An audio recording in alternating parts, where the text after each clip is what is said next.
What is up, everybody? Welcome back to the Face the Pain podcast. We got Alan, Alex, and we got our boy Marcus here today as our special guest. We are so thankful to have you here. Dude, thanks for having me. Oh, dude, any time. So how have you been and how have things been going? Dude, things have been really good. Just been working like crazy. I've been playing a lot of music and stuff, which is also a lot of fun. I just got back from New York and New Jersey. Me and my girlfriend, we went up to New Jersey. We stayed in Margate City up there. Water was like a lot colder than the Gulf, is what I would say. It was probably like 10 to 15 degrees colder, but it wasn't like it's hot. So like it was hot, but like it wasn't humid, which was kind of a crazy thing to deal with at the beach because I'm not used to that at all. So that was fun. It was nice. And then we drove up to New York for my birthday. Just turned 30. What's up? Okay. We went and had this like super nice rooftop meal, which was cool. And then after that, we went toward the Empire State Building. We went up to I believe the 80th floor and got to see like the entire city lit up. You know, you walk around, there's windows everywhere. So you're just looking out. And super cool thing. And then, after that, we woke up the next day. We went on a big, like an hour-long boat tour. Went and saw all the bridges. And she found out that I'm an absolute nerd about like architecture and stuff like that. I was like, we would drive through a tunnel or something or a bridge. I'm like, we're in a tunnel. We're in a tunnel. And so like, I was super happy to see a bunch of that. I was really excited about seeing graffiti, like real graffiti. Right, legitimate. Not just like a tag here, a tag there. I understand that it's vandalism. I just think it's pretty vandalism. So yeah. It's the acceptable form of vandalism, in my opinion. It's better than tearing it down. You know? Yeah, if you're going to vandalize something, please decorate it. Don't just absolutely destroy it. But got to see like Ellis Island, Statue of Liberty, New World Trade Center, which was really cool. And just like being able to see the skyline from the different angles is what I would say. And then honestly, the guy that was that was giving our tour was, oddly full of fun facts. I love Snapple facts. So me too. I'm a sucker. I'm always begging whenever I go for a place. I'm like, what do you know about it? Yeah, it's like, can you tell me something that, 100%. So then we started, she's going to kill me for this. We started to ride bikes because it was like 5 miles, and so like I was going to just get an Uber. She was like, hey, let's ride bikes. And I was like, all right, like let's ride 5 miles in the city. And we made it about 1.5 miles through. Yeah. Maybe about 1.5 miles and we're like, yeah, we're calling an Uber. So got the Uber, went to Central Park, just kind of walked through, like saw some of the cool stuff that you see in a lot of the movies and stuff like that growing up. How big is Central Park? Like in terms of like when you walk up, I always debate on whether or not it's like I could see the other side of it or it's like a jungle in the middle of the city. No, you couldn't see from the short side. Yeah. Like, I mean, like elevation's a part of an issue, but like, I mean, we did not, we started in the middle and walked down and we walked for like an hour, probably an hour. That's twice as big as I thought it was going to be, at least. Like, look at me, bro. It's massive. They're building an amphitheater in the middle of Central Park that's like probably, it's not the size of Oak Mountain by any means, but if you've been to the one in Huntsville, yes, up there, like it's a little bit smaller than that, but like it's in the middle of Central Park. Right, exactly. like it was just super cool. Like, and then we went to, I think, Belvedere Castle or something like that, which was, just seen it in a lot of movies. Really cool. And then so when we got to the bottom of it, there was the Lego store. And so I did not like grow up playing with Legos and stuff like that. Like I had played with them, but like I was like, she really wanted to go to the Lego store. And I was like, yeah, like we can absolutely go to the Lego store. Trying to be cool. I understand. Bro, it was awesome. it was like the Lego store wasn't the coolest part, but like I was the most surprised about how awesome the Lego store was. Like walk in there, they had recreated like the New York scene and from the Avengers, and like they have a taxi inside the store that's made of Lego. It was like, there's like a little park bench in there, and they have a Incredible Hulk that's like bigger than I am. Like I sat down next to it, and it was like, yeah. I was like, that's wild, you know. It's a 2-story building. On the way up the stairs, they have like essentially apartments, and like there's firefighters pulling a cat out of a window and stuff like that. It was so much fun to see. And like they had a massive like Air Jordan.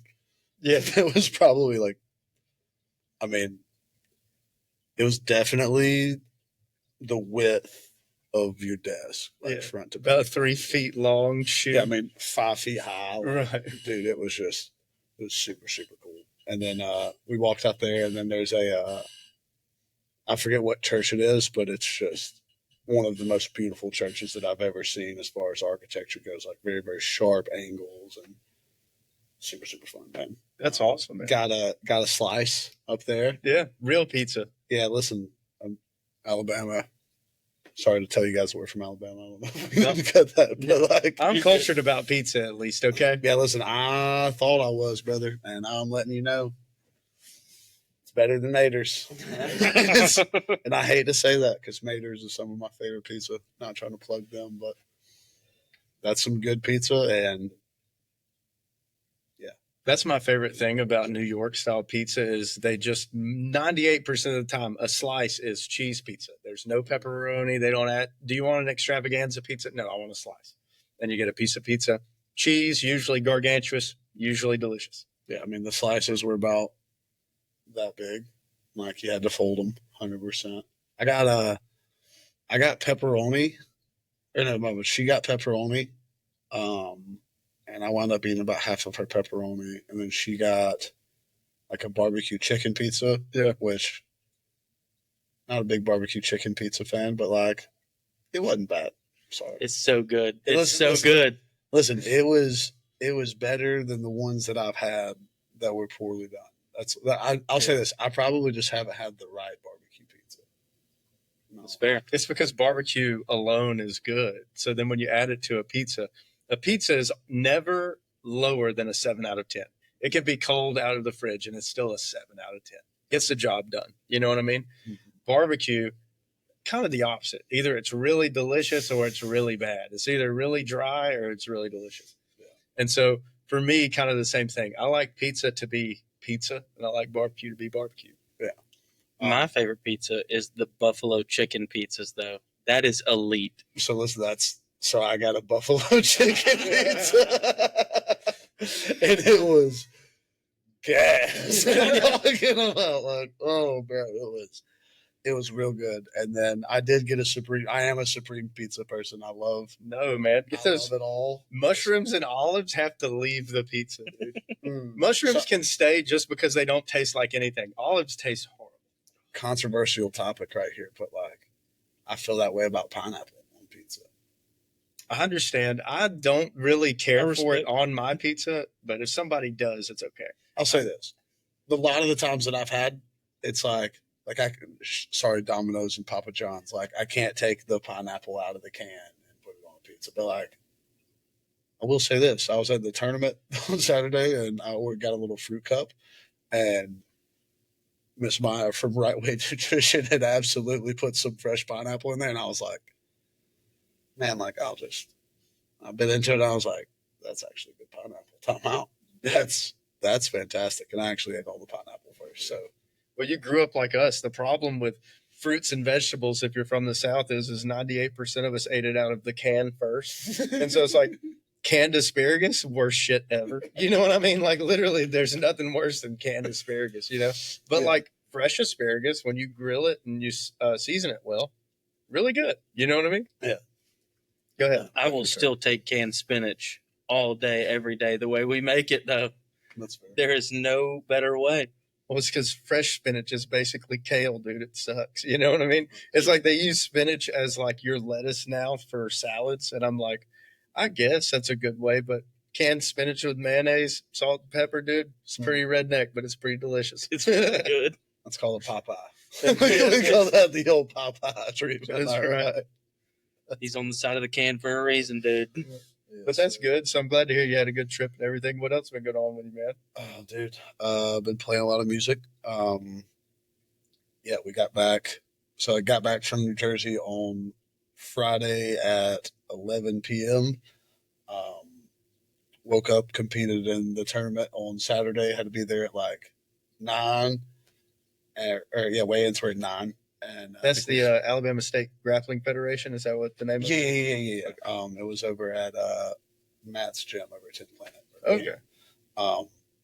And so we got there, and I'm like, all right, like, been to wrestling tournaments before, so it's like, all right, if weigh-ins are at 9, we're going to start by 10.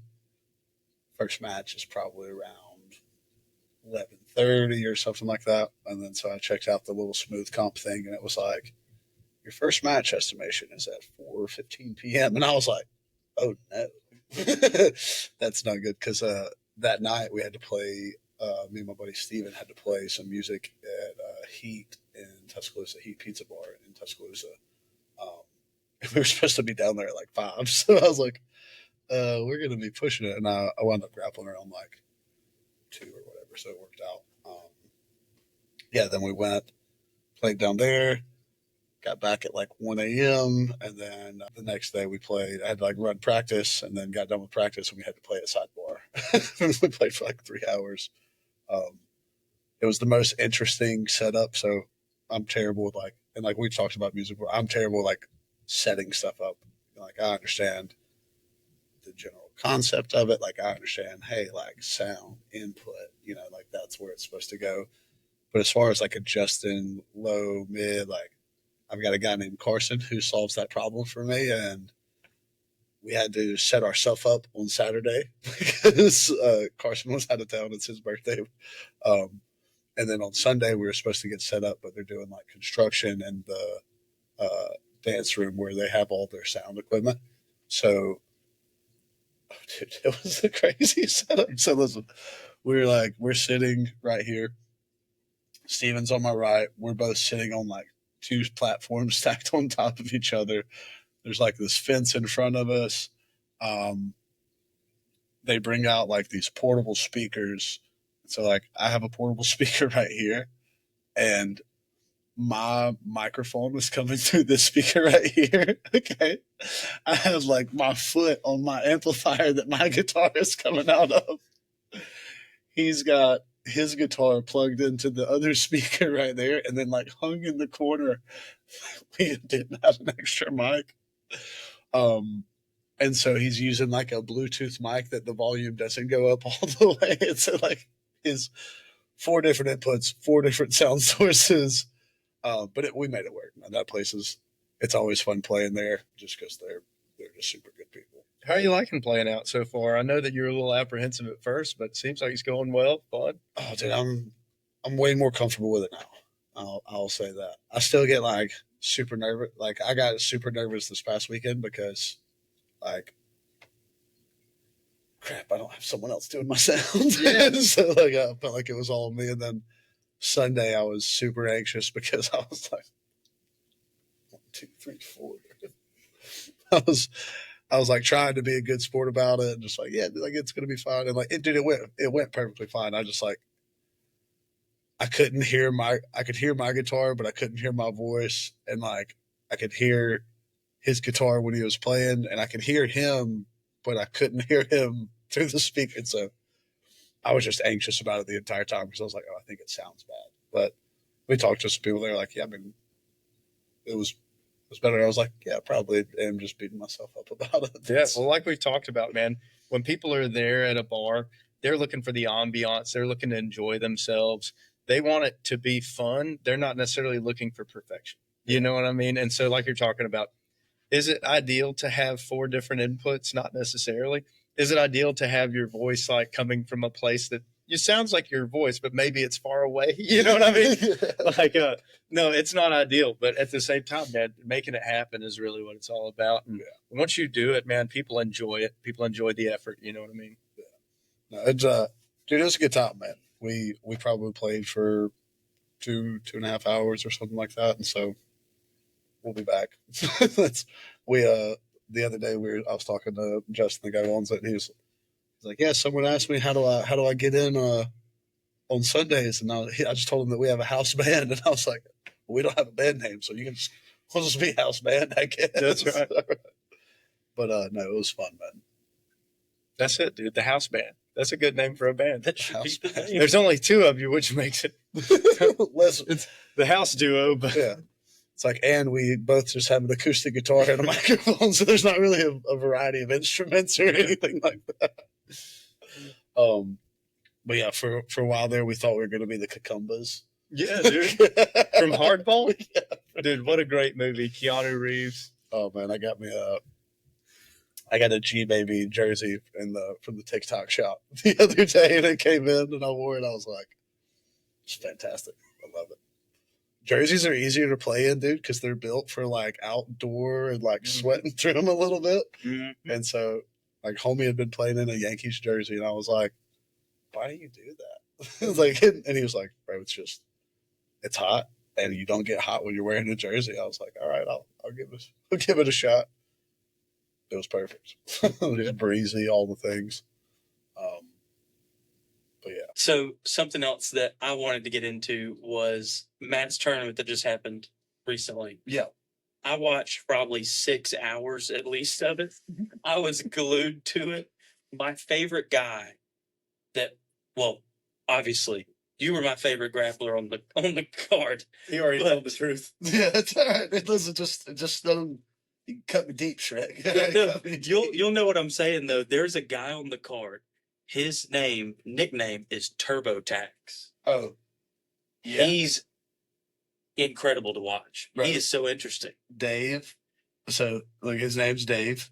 Oh no, old man Dave. You talking about strong? Yeah. Let me tell you something. He's built like a gorilla. But anyways, TurboTax. Hey, and the reason why is because he'll just I don't know. It's just like the IRS, bro. It's like you do something silly one time, and like he just creeps in, just comes in there, and it's like he just gets he gets it back. he's got the smother effect. He's not super large necessarily. He's obviously in really great shape, but man, he's heavy. When he gets on top of you, he's in very good control. His pins are like in really good places, so it's hard to move out from underneath him because it's hard to gain good frames on him. Yeah, I mean, dude, I put him in a Darce choke, and I'm like, oh, this is deep. And he's just like, and like, it's not that he like flex and bust out of it. He just lets you burn your arms out. And it's like, it's not that I'm not choking him the right way. Like it's the right one. He just finds this like little air hole to breathe out of. And then he gets out of it and he's like, yeah, that's all you got. I got more. It's so funny. And then he just burns back. That's so funny that you say that. I went, not last weekend, but the weekend before, I went and rolled with him. The exact same thing. I caught him in a Darce. And I was like, I've got his leg hooked. Like, I don't have it pulled in super tight, but I'm like, this is good enough to put away 98% of the people that I usually roll with. Yeah. And I gave him like a little bit of a squeeze. Like, I usually give like 50, 75, and then I'll be like, okay. And then I give and I gave him that little pump. And dude, he didn't flinch. And I was like, I'm not about to burn my arms out. I was like, I haven't rolled in so long anyways. I'm going to need this for the next roll. So I was like, I let him go, dude. He got on top and started smashing me. Yeah. And I was just like, oh, please. It takes an underhook. You're just like, God, that was so heavy. It's wild. Like, listen, no disrespect to my oldest brother. It's like, Jake plays nice because he's a big guy. Like Jake can have really, really heavy pressure, but like pound for pound, Dave's got Hulk smash pressure in comparison to the build that Jake has to him. I'll say this too about Jake. And like you said, he knows he's a bigger guy and he rolls pretty gently. Like I've only rolled with him one time, but when I rolled with him, it was smooth. Like, cause I was a little heavier at the time and he's heavier than me, but he's built to hold that. Like his frame is bigger than my frame. He's built like a bear. Yes. That's the short of that. He just and he picked my feet up so I went into guard and he sat up and he picked my feet up and he could have just crushed me and it'd have been over. But instead, he just tosses my feet to the side, takes a side control, and like we just kind of worked from here. And we were talking through the whole time, and it was like a teaching kind of thing, which I appreciate immensely. Like that's a super cool thing to be doing. I appreciate when he lets me leg attack him. You know, it's like I know that if he wanted to, he could just lean up right now and just smush me like a bug. Which he usually he'll smush me twice in the first 2 minutes of like a 6-minute roll, and then for like the last 4 minutes, he'll let me pull on his ankle a little bit. You know what I mean? Lets me pull on his ankle a little bit. Yeah. Listen, I get very, very different treatments. Like it's like whenever I roll with Jake or Matthew, like it's super, super fun for one. Just because like, they're my brothers. And I think like my going rate right now, I think I'm 5 and 10,500, I think. Okay. And like not gonna tell on who's the 5 or who's the 4. Right. You got one up for 4 and one up for 1, huh? Yeah. It may be 3 and 2. I don't know. Yeah. And also some of those could be considered moral victories. Right? Yeah, well, if you tell it names, then they'll fight each other to the death for the honor of the baddest brother, dude. Two of those 5 are honorary. So it's just like, I'm gonna count that. You didn't tap, but I know it hurt. Oh, dude, we weren't even doing jiu-jitsu. It was Thanksgiving. Yeah, no, that's a real thing. But no, I get very, very different. It's always like kind of playful or whatever. But like me and Jake, I feel like it's like an exploratory thing, and like with Matthew, like he just laughs at me while we're doing stuff, and it's so demoralizing. Like I'll be trying real hard, and like I'll get to him, and he just like giggles and then gets out of it, and I'm like, don't want you to giggle at my best attempts, right? Like that was my best effort. Yeah, I'll be like, hey man, you try. Like, I know that you want me to try. I want you to try, so then I can just try to survive. Because if you don't try, I don't even know what I'm gonna do. Because like you're talking about, it's like, okay, well, you want me to grab this arm? Okay. Like, you think I'm gonna get the arm? I doubt it. You know what I mean? Like, so it's like it's better for you to be trying to do something to me, and I might like maybe get like your thumb or maybe a toe and fight it or something. You know what I mean? Yeah, but at least I can get something going if you're moving. If you're waiting for me to move, I'm just waiting to fall into it. Yes, you know what I mean? I'm gonna walk into this mirror maze. I'm gonna hit a few walls. Yeah, no, I usually joke around with Matthew. It's like, real man would choke me in 30 seconds. You know, like real man would just put me away. He wouldn't play with me. It's like, you can't do it in 30 seconds. You're probably not good enough to like really take me out. So like, and then you had to wait till I was tired. And then he submits me in 30 seconds. Oh, good job, buddy. Yeah, thanks. You on to school? Okay, like, I just gotta hit him with that. But yeah, no, it's always fun. And then of course, like Block 12 was always fun. That was a super fun match for me to watch. Yeah, Block 12 was in the PGF. It was actually where Jake and Matt competed against each other. And it was phenomenal. And it was a great match like you're talking about. Jake obviously has the power advantage, and I felt like in the first half of that match, maybe wasn't leading the dance, but definitely was like dictating a lot more. Yeah. And then at the very end, when Matt did that magic stick and just stepped his leg out of the way over the back for the rear naked choke finish, dude, that was the first time live that I'd ever seen anything like that. I like I love them both. I did not know how it was going to go down. But yeah, I was like, it's a tough way. What was that like for you as far as being the brother, the little brother? And, you've got the big brother. Obviously, he's been a great leader. I think that both of your brothers are phenomenal. I know that brothers have their own opinions amongst themselves, but I think, Jake was a great leader, good role model. You know what I mean? Did a lot of the good stuff. Matt was a great role model from the aspect of if you could complete half of the things that he did, then you'd be in the stratosphere. You know what I mean? Yeah. Matt, also great dude, great leader. But when you're watching those two guys compete, who are you hoping gets there next squeeze? You know what I mean? Because I know that if I had another brother and it was Alex and that other brother, he doesn't exist, and I want him to choke Alex. You know what I mean? So, like, man, it was tough. So, like, that was a weird format because how do I explain it? I have to like give history of the PGF That's for it to make sense. So like in the first season, it was like every Friday, right? And then so like literally they had athletes traveling to Decatur, Alabama every Friday, right? And so they dealt with a lot of like fall off towards the later weeks of the season. Just because like, hey, bro, like I can't keep getting off work on Friday to come to choking thing. So and so the second season, what they did is they brought everybody together for a week. And that's the season that Jake and Matthew were both on. Matthew was on the first season, then Jake and Matthew were both on the second season. And so they recorded it all in a week, but then they dripped it out. So like block 12 was, I think they did 2 blocks a night. I think. Yeah, they were doing so, 2 blocks. So this is week 6. This is like the final block of week 6. And I think they totaled out and I think they only did 14 blocks total for the season. I don't remember that completely.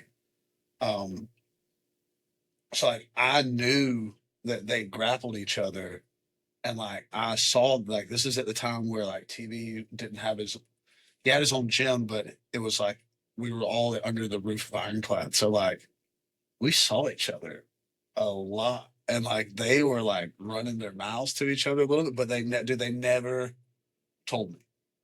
He comes tell me. I'm sitting there and I'm like, oh God, like I don't know how this is gonna go. And like just hearing them kind of talk about it after all of it, like I had a sense of it, of what I thought it was, and it just wasn't what I thought it was. I thought Jake got it. Going into it, I thought Jake got him based off the way they were talking to each other. But after watching it, like I felt like it was a good thing. Not a good thing. Good thing's a hard word to say. I think the trickiest part about it is like a magic stick is a wrestling move. Right. And he did that. And like that was tough, bro. That's like I'm glad that like neither one of them arm triangled the other one or like caught. Like I'm glad it was a dunk, if that makes sense. Yeah, I'm glad that it was a showcase for wrestling. Like you're talking about 2 of to me, the most elite wrestlers in my area for my life. You know what I mean? Without a doubt. People can say whatever they want. It's the same as like, a lot of people had problems with Rod Gaddy, right? Yeah. Let me tell you something. I don't know Rod Gaddy as a person. I don't know any of that. None of that applies to what I saw him do for the sport of wrestling in the state. You know what I mean? So, like you're talking about, it was great for that to happen in jiu-jitsu and it being coming from a couple dudes from Alabama. Yeah. No, it was super, super cool. And then, like, after that, in season 3, like, they were both coaches, and then I was an athlete. And so, like, they drafted me to their team. So, season 3 was crazy because they kind of changed the dynamic of it. And now it was, we're going to live stream the gauntlet. So it was like 4 days. You had 3 matches a night. And like, if you got done with your 12 matches in 3 days, then my bad, 12 matches in 4 days. It's like, and then the point system totally just like you make it to the playoffs for that Saturday. I was about to say, it was like a day break, I think. It might have been like Friday, the guys had off, and then you guys were on the tournament on Saturday. Yeah, and that was wild. And season 3 was by far my favorite to watch, specifically because it was so concentrated and it was raw. Like, who am I? I don't know. Evan Stabler. Oh yeah, look. Hey, it's not even like top side, like bottom side, bro. Like, but season 3 had a lot of raw moments. Specifically, I was about to mention that. Yeah. So that kind of tiff that happened with Evan Stapler and everybody on that. Your brother's a little involved in that. Well, so that was season 2. Was it? Yes, because Jake and Matthew they were on the side. You're right. Competition, but Evan was in season 3 though. He was in season 3. He just was a little bit less of a bad guy. He suffocated a little bit less. That's what our reference was to Basically, it's a suffocation hold, which is you just basically cover up somebody's mouth and nose, and that's how you submit somebody. I guess. Me and Tom Hardy, it's both our favorite submission. Okay, like listen, there's nothing better than like trapping someone's arms and like pitching their nose. Okay, like, and you gotta do the pitch with the pinky out, and then you cover it, right? Got to make it a little proper over the top. Yeah. The stuff like the whole, and like, dude, Evan's a great guy. Like, I don't know if y'all ever met him or anything. Like, dude, he's a fantastic person.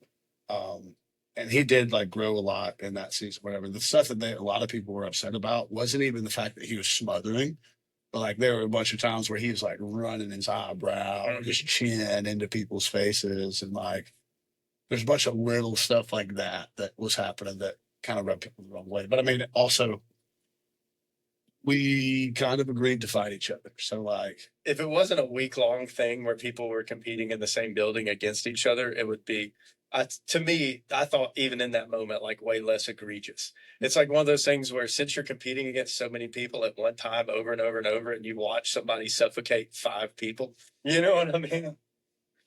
Yeah. I don't know. That was a fun, I literally watched like the little YouTube video of that the other day. And B Mac was talking about it. That was just like, it spiked a lot of emotion out of a lot of people, which like I think super helped the PGF like kind of gain a more like loyal following a little bit, because it's like now you get, for the first time, like you were starting to see a storyline behind jiu-jitsu athletes, like, and dude, like they paid us all, which like, you know, some people got paid more than others. Like, dude, I made like $300 to go do jiu-jitsu for 4 days, and I was like, yeah, that's a win. If I get dunked on every time, I was like, you want to pay me to go do jiu-jitsu, bro? I will be a highlight or a highlight reel every person I try to wrestle. Like, hey. And then Randy Roden freaking, oh yeah, that was a fun time. Yeah, that was great, man. The whole PGF, and like you said, I don't watch any sort of like traditional jiu-jitsu. The only stuff that I'll watch is I'll watch a lot of anything that Eddie's involved with, and I watch the PGF, and that's about it. Because of exactly what you're talking about. I don't have to worry about a point system. I don't have to worry about this or that. It's kills, it's breaks. Yeah. That's it. That's why, like we're talking about with the covering the mouth and the nose, like, well, that's a submission thing. Yeah. Like whether or not you like it, it is a submission, and you have to heed to the submission. Yeah, well, it's like, the thing about it is like, so depending on where you're at, right? So like if you're on my back and my chin is tucked and like you cover my nose, and like if my hands are down here, or like if I'm attacking your hands or whatever, like you want to talk about, if you're sitting in a cover, like now I have to wiggle around. It's like, that's a dilemma that's causing me. If you don't react to it, like I can technically choke you out just opening your air holes. But like when you react to it, now I get to take your chin or different stuff like that. Hey, I cover you right here, and like you move your hand up to take it off, and it's like now I take it under. Exactly. So like, it's a lot of it's jockeying for position, and I love it. Right. Okay. When it's progression based, it's useful, like you're talking about, because when you're on somebody's back without a gi, especially, I feel like, you know, you get stuck in that seatbelt position a lot of times because you can't get a good enough grip on somebody above their neckline to hold on to where they're going to slide out from underneath one of your arms if you even try to raise it. So you get stuck holding here, and then you're fighting hands, and then you're trying to work your hand in, and it's just, it doesn't, like you're talking about, it doesn't go very far most of the time. But where you throw in a little mouth cover. I either try to, my new favorite thing is like, I'll either try to just smother them. Sometimes I took this one from TB, but like sometimes instead of using my hand, use the crease of my elbow to do it. And so like, I don't like using the elbows much because I'm a really sweaty person whenever I grapple.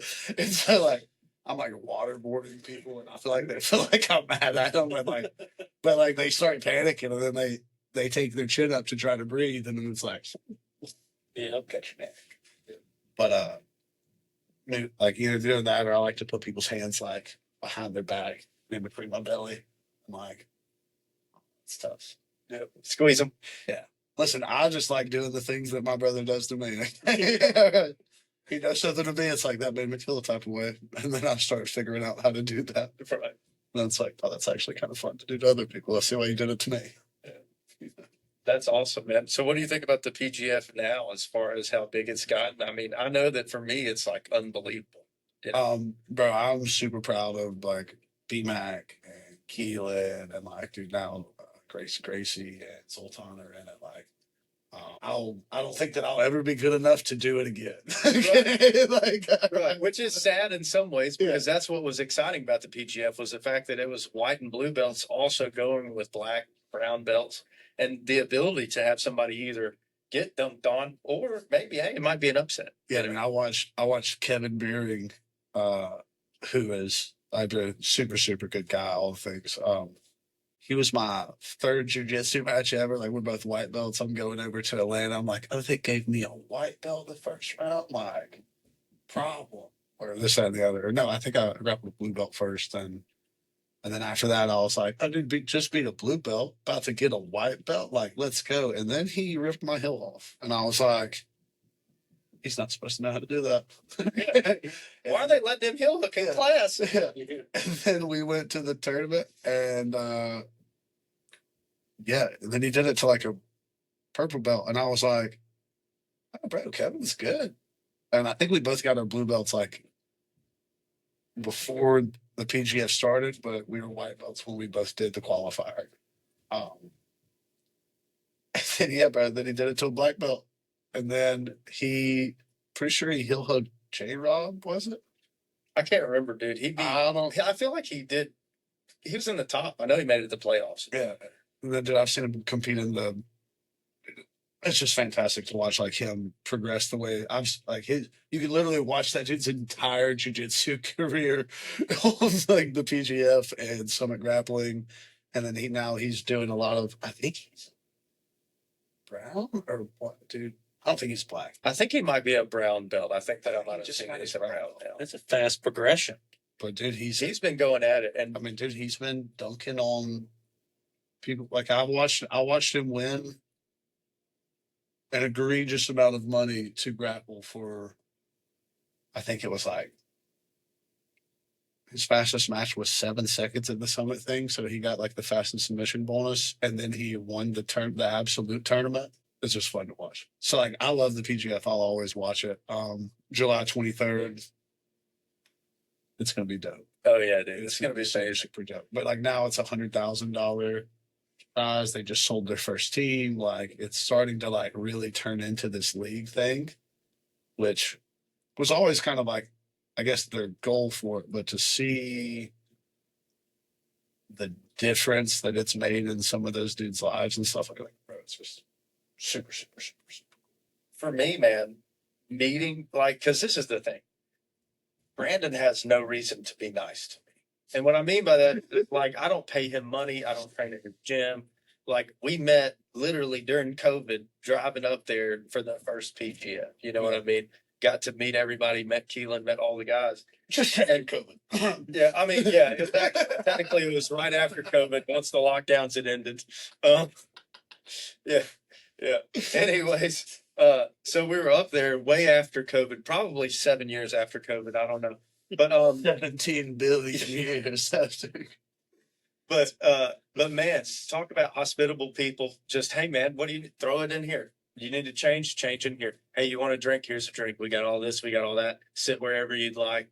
I mean, just always super gracious and super. I felt like more caring than the average regular human that you would meet, you know? Yeah. And so it's cool to see somebody like that make something wholesome and then it actually turn into something successful instead of it be, you know, somebody with a bunch of money met one guy, stole his dream and then built it. You know what I mean? It's like, this is actually what these guys have been trying to do since day one. And just to like defend them a little bit, they just did the draft. Mm-hmm. Right. And so like they had some like audio issues on the thing.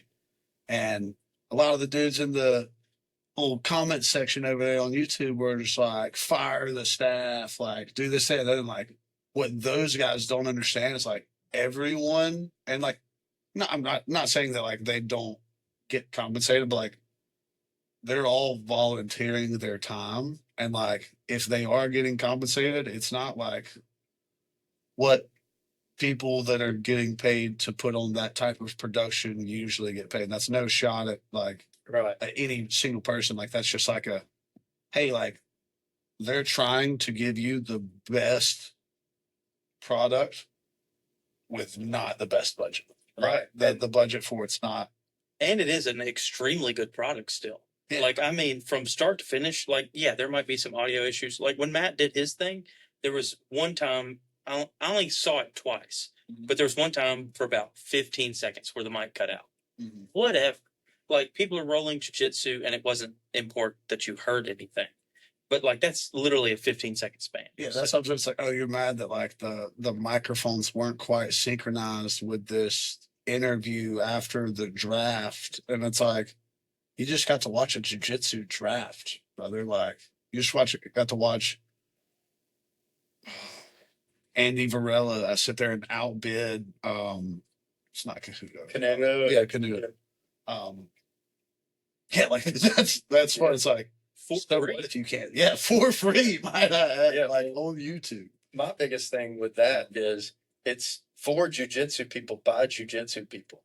The people that are running the audio are jujitsu people. The people that are announcing the guys that you'll see when they actually compete, that's a jujitsu guy right there. Every single person that actually loves the sport is actually doing their absolute best to bring the best possible product to the screen. These are a bunch of black belts that are like, bro, let's make a show out of this. Right? Like, oh, that's funny. But on the BMAC thing, I commented on Matt's tournament going on. Yeah. I forgot what I said, but he read my little name, Agent Lemon, on there. And Matt goes, shout out to Agent Lemon. And you hear BMAC in the back go, Agent Lemon. That's a cool name. Like, I've never met BMAC in my whole life, and he's complimented my name. He's a super cool guy. And everything I've ever seen of him, he is, like Alan said, extremely nice, extremely hospitable, giving, just an extremely good person all around. Yeah. Dude, the first time that I met him, like, I thought that it was like almost like a show a little bit. And then like the next time I around him, I was like, I mean, dude, like, what's the phrase? I thought it was in like honey dicks or whatever they call it. Like, I thought there was a honey pot right there. Hoodwinks. Yeah. Same thing. Sorry. And dude, like, he's just literally one of the most genuine people ever. Like, super, super good dude.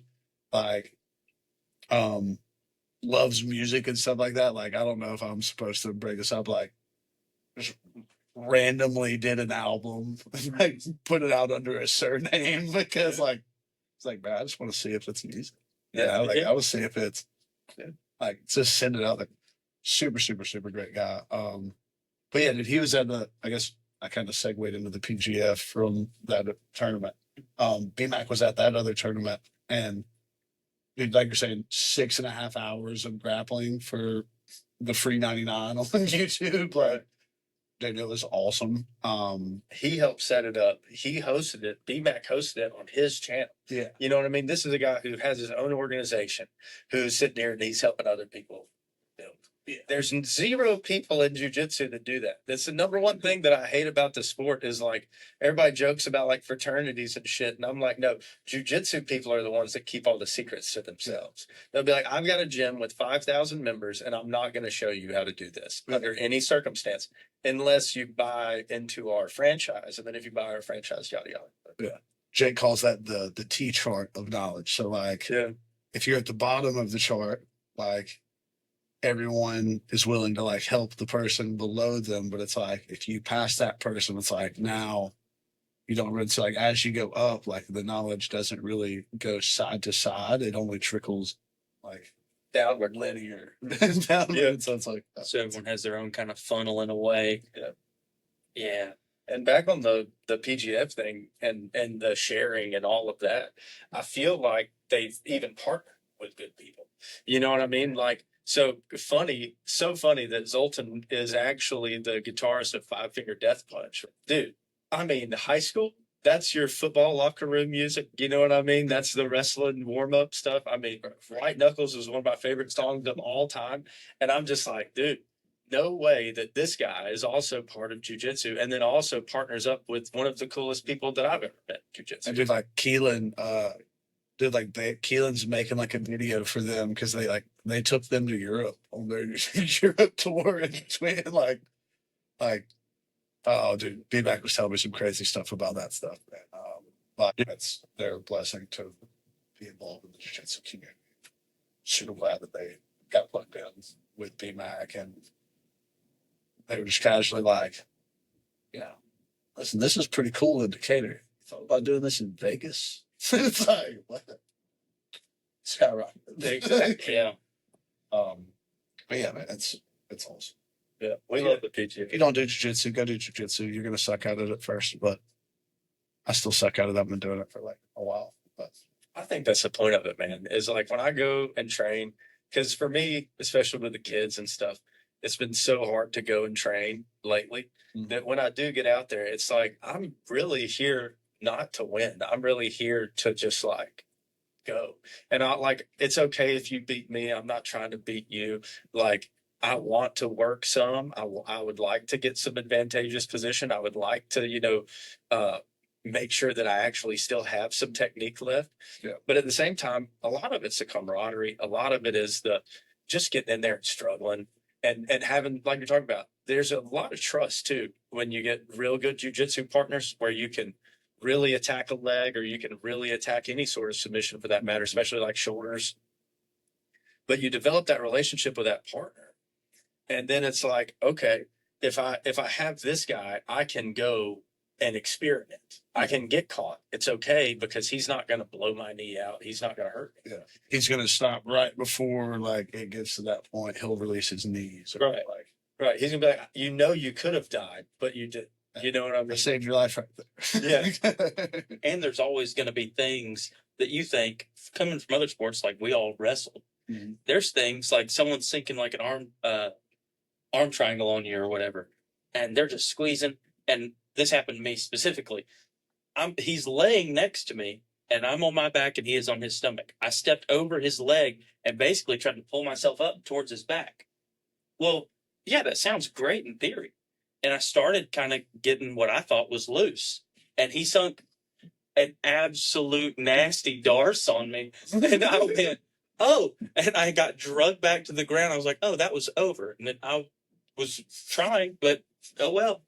And it goes like that sometimes. And you just have to eat it because someone knew more than you from that position in that situation at that time. And you have to take whatever from all these people that are doing these things to you and talk to them after a roll. And like, how do I defend this? And people are so open about it. That is my favorite thing about jiu-jitsu. People are so open about, like, when I rolled with Kerry or Jake or Matt, all these people, which I've only rolled with those specific people one time each. They were insanely hospitable towards me. Yeah. They're like, we're trying to help. We're not trying to hurt. Yeah. And that is how a lot of people are there. And there are some people who are there to hurt and train as hard as they can. And try to avoid those people if you can. I let those people train with each other. Yes. But yeah, for me, I feel like jiu-jitsu is like real life without the side rails. It's like no guardrails. We're going through life real. Like if we were really doing this, you would have really just killed me.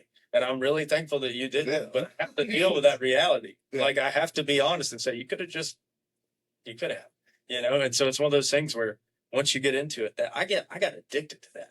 I was like, well, I'm just going to try at minimum just to not let anyone kill me. I'm going to make you spend 6 minutes really trying to kill me. Now, I'm not going to make any sort of good progress, but I'm not going to die.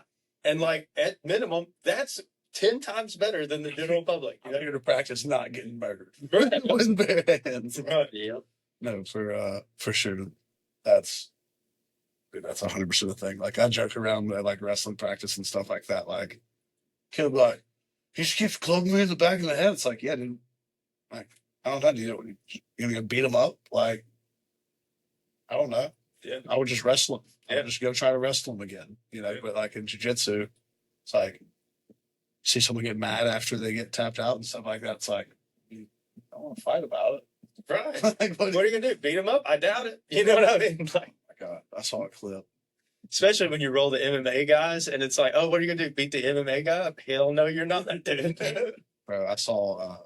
This is kind of completely out of context. We can probably cut this, but it's you'll seen that Matan guy who's like interviewing some guy. He's got weird looking hair, or whatever. I don't think so. He's a Jewish guy, and it's almost like between two ferns type thing. Yeah. Okay. And so he's got Rampage Jackson in there, and he's like, "What do you think would happen if during your fight with John Jones, he would have pulled a pistol out and shot you?" And he goes, if John Jones would have pulled a pistol out, like, I would have killed him. And he goes, but how would you do that? Because he beat you without a weapon. And like, John and Rampage Jackson looks at him, he's like, I'm not gonna hit you on camera, right? And like, just looked at him, I was like, oh god. I know who you're talking about, the long-haired guy. Yeah. Yes.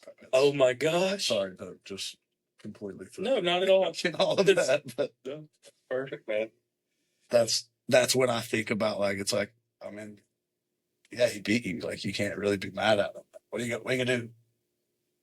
He just beat you up, like, right, on national television, on YouTube, or on. Right. When you're in competition, it's very matter of fact. When you're training, a lot of the time it's exploratory, and it's not necessarily, you're not hanging heads on the wall when you go home. That'd be silly as hell. No.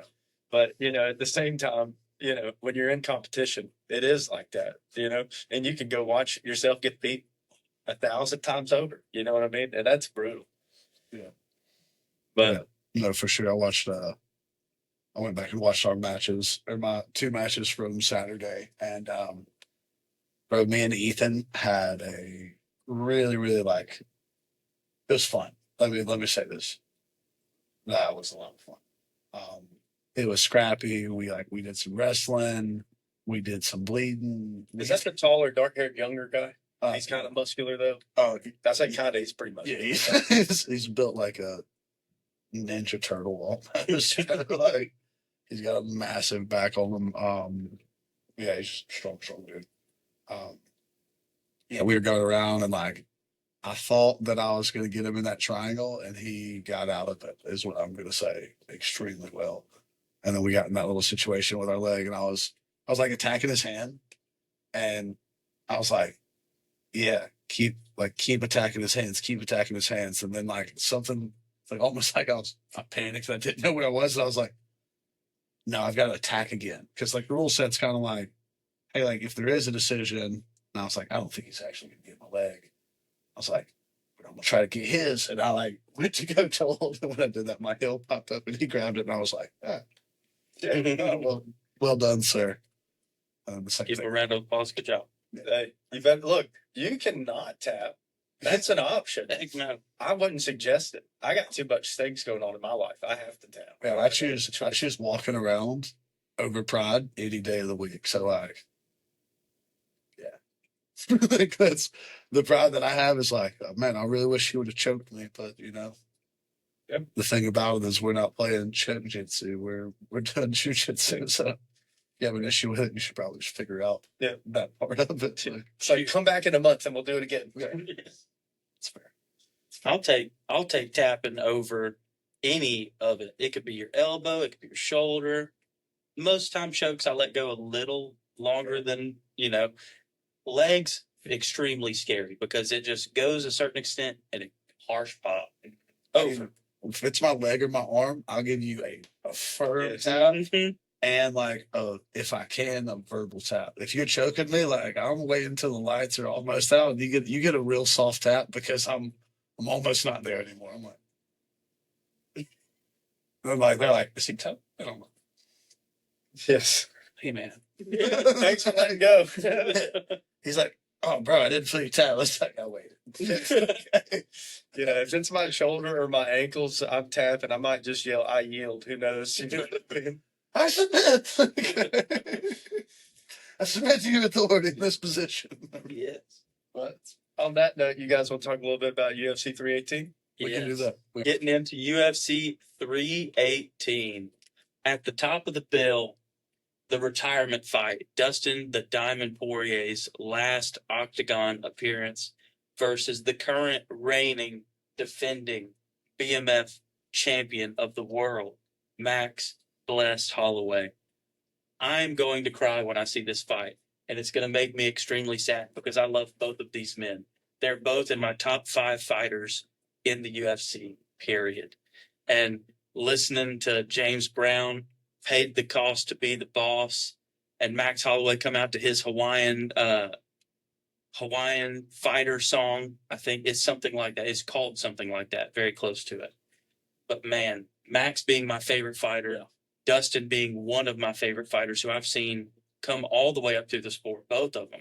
Max being Dustin's first fight, Dustin being Max's first fight in the UFC, and then Max being Dustin's last fight in the UFC.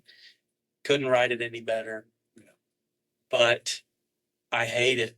I hate it so much, and I cannot stand that this is how it goes out because it's either going to hinder Max's next year or fight whatever in the UFC if he loses, or Diamond has to go out on a loss, which I cannot see that. So, hot take off the rip. Mm-hmm. I feel like I love Dustin Poirier. Love him. All right. I love Max Holloway. I was watching ESPN the other day. Max Holloway just got listed as like a top 5 athlete from Hawaii all time. Like, number 1 was like a 4-time Olympic gold medalist or something like that in the 50s. But then honorable mention Tua was on there.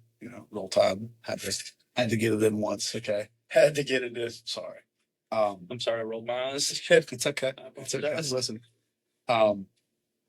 I don't know if it doesn't go well. I don't think it's Dustin's last fight.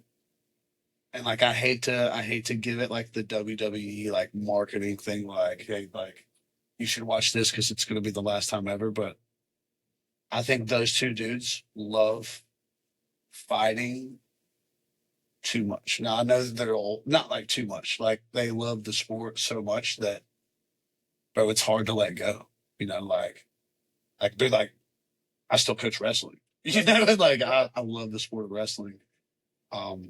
Watching all the performances that these guys have ever put on, and like Dustin Poirier like won me over. Like when he first came around, I wasn't a big fan, honestly. And I just like, I don't know, I forgot which fight it was, but like just remember watching him fight one time and I was like, hey dude, like that dude's kind of like tough, He just beat someone that I thought he was going to lose to, and then like I kind of heard how he was when he won. So I'm a big Dustin fan. Max is the man, though. I do think that Dustin takes this fight. I think he's 2-0 against Max already, which I will say this. I thought Justin Gaethje was going to piece up Max Holloway. Yep. It didn't happen. It didn't. I jumped off of the couch. You know me. I'm not super animated when it comes to the fights and stuff. Yeah. When Max Holloway slept Justin Gaethje in the middle of that octagon, dude, I jumped about 3 feet off of the couch. That was an iconic. That was almost. But I would argue that that's. Do you think that's a bigger fight? Do you think that's a bigger moment than Stephan Bonner and Forrest Griffin? I think that is. I was thinking when you said it, I started thinking, what is he going to say? And I thought, is that the UFC's moment? Like, is that the one where if I had to show you 30 seconds of fighting, would I show you that 30 seconds to go, this is what it is at the height, like at the peak climax, peak emotion. I'm getting chills. It is right. And so it's one of those things where, dude, I think that more than likely it is the UFC's moment for at least probably our lifetime. I mean, Forrest and Stephan Bonner brought us all there. It was amazing. It was a great fight. It was a war. It went back and forth. It went all 3 rounds, drug out, blood fest. Great fight. Don't get me wrong. I feel like with Max and Justin, it was such a absolute war, very similar to that. But then to have the ending that it did with no time left, with Max pointing to the ground and going, no, we're going to do it right here, dude. And Justin Gaethje going, you know what, we are. That's what I do. That's exactly what we do. That's what we do in the UFC. We go to the dead center and we punch each other in the face. And that's what they did, dude. And that's why, like we're talking about, when it comes to exorbitant amounts of money, those are the people that deserve it, or the people that are willing to be the one to land the punch and the one that gets carried out on this freaking shit. And so, like, kind of segueing back into that fight, like, I think that was Max's moment. Like, if it wasn't the UFC's moment, it's 100%. Like, I would argue that's better than winning the actual belt in that moment. You know, I think that this is Dustin's moment. You know, like, I think he's had a lot of really, really, really good moments. This has the opportunity for that to be the same thing for him. You know, because, like, I don't know, bro, Max looks good. Max looks good. He looks great, heavier too. You know, for me, I feel like a lot of the guys, especially on the taller end of the spectrum, do a lot better when they bump up in that weight. He's been looking good at the weight, you know. Mm-hmm. Probably feels better. Yeah, it's not, the cut's not bad on him. Yeah, but I'm somewhere in between you guys. I think that Dustin is going to win because I've competed in my life. And I know that if you beat somebody twice and then you're going to the tournament, I know how I feel and I know how they feel. Because I've also been the guy who's been beat twice and going, all right, is this going to be the moment, or is this more than likely going to be like last time? Well, it's probably going to be like last time. I mean, I trained with all of the amount of time that I had available, but so did that guy. So if he's still ahead of me, he might still be ahead of me. With MMA, there's so many different facets of it that sometimes I do see people kind of catch up or pass people. But on the whole, I feel like if you got somebody's number twice, you probably have it 3 times, you know? And so I've got Poirier. I love him. I've been watching him since early days regional. Man, I hate to see him go, but I surely don't want to see him go on a loss. You know what I mean? Yeah. And so for me, I look at Max and I see all of the things that I just got done saying about the fact that he may hold the UFC's moment. He may be the guy that is the guy. When you show people what the UFC is, that's what you show. But I do think that Dustin is his kryptonite. So I think when they make the new UFC game, I think the intro video, right, like, is Max Holloway and Justin. You know, like, that's probably the cover, is them doing that right there. And sucks. So I'm gonna have to, like, be reminded of my dog Justin just getting torched. I know, man. When I picked, so I've only bet on 3 MMA fights ever, ever. And the only time I've ever made money, the only bet I've ever won was that one. And I'm not counting bets with my father. That doesn't count. Because that would be like a bajillion to nothing. But we had a buddy of ours. I said Max is winning. He said, no way. The weight's too much. His physicality, Justin Gaethje's physicality is too much. He's going to march him down. And I said, you haven't met Max Holloway, dude. But that's the thing. Dustin is not Justin. Yeah. Justin is charge at you, keep pressure, and you can hit him in the face. He might act like a zombie for 3 seconds, but he's going to knock you out while doing it. Dustin Poirier is like a surgeon compared to Justin Gaethje. Dustin Poirier is so just well-rounded in grappling, on the feet, that keeping range and distance, so you're not going to just clock him. Because that's only happened one time ever to him, and that was Conor McGregor extremely early. So I think it's going to be a 5-rounder. It's either going to go to decision, and that's a toss-up of who can win. Or if it doesn't go to a decision, Max Holloway wins via point at the ground and we're swinging. And I also saw 2 things.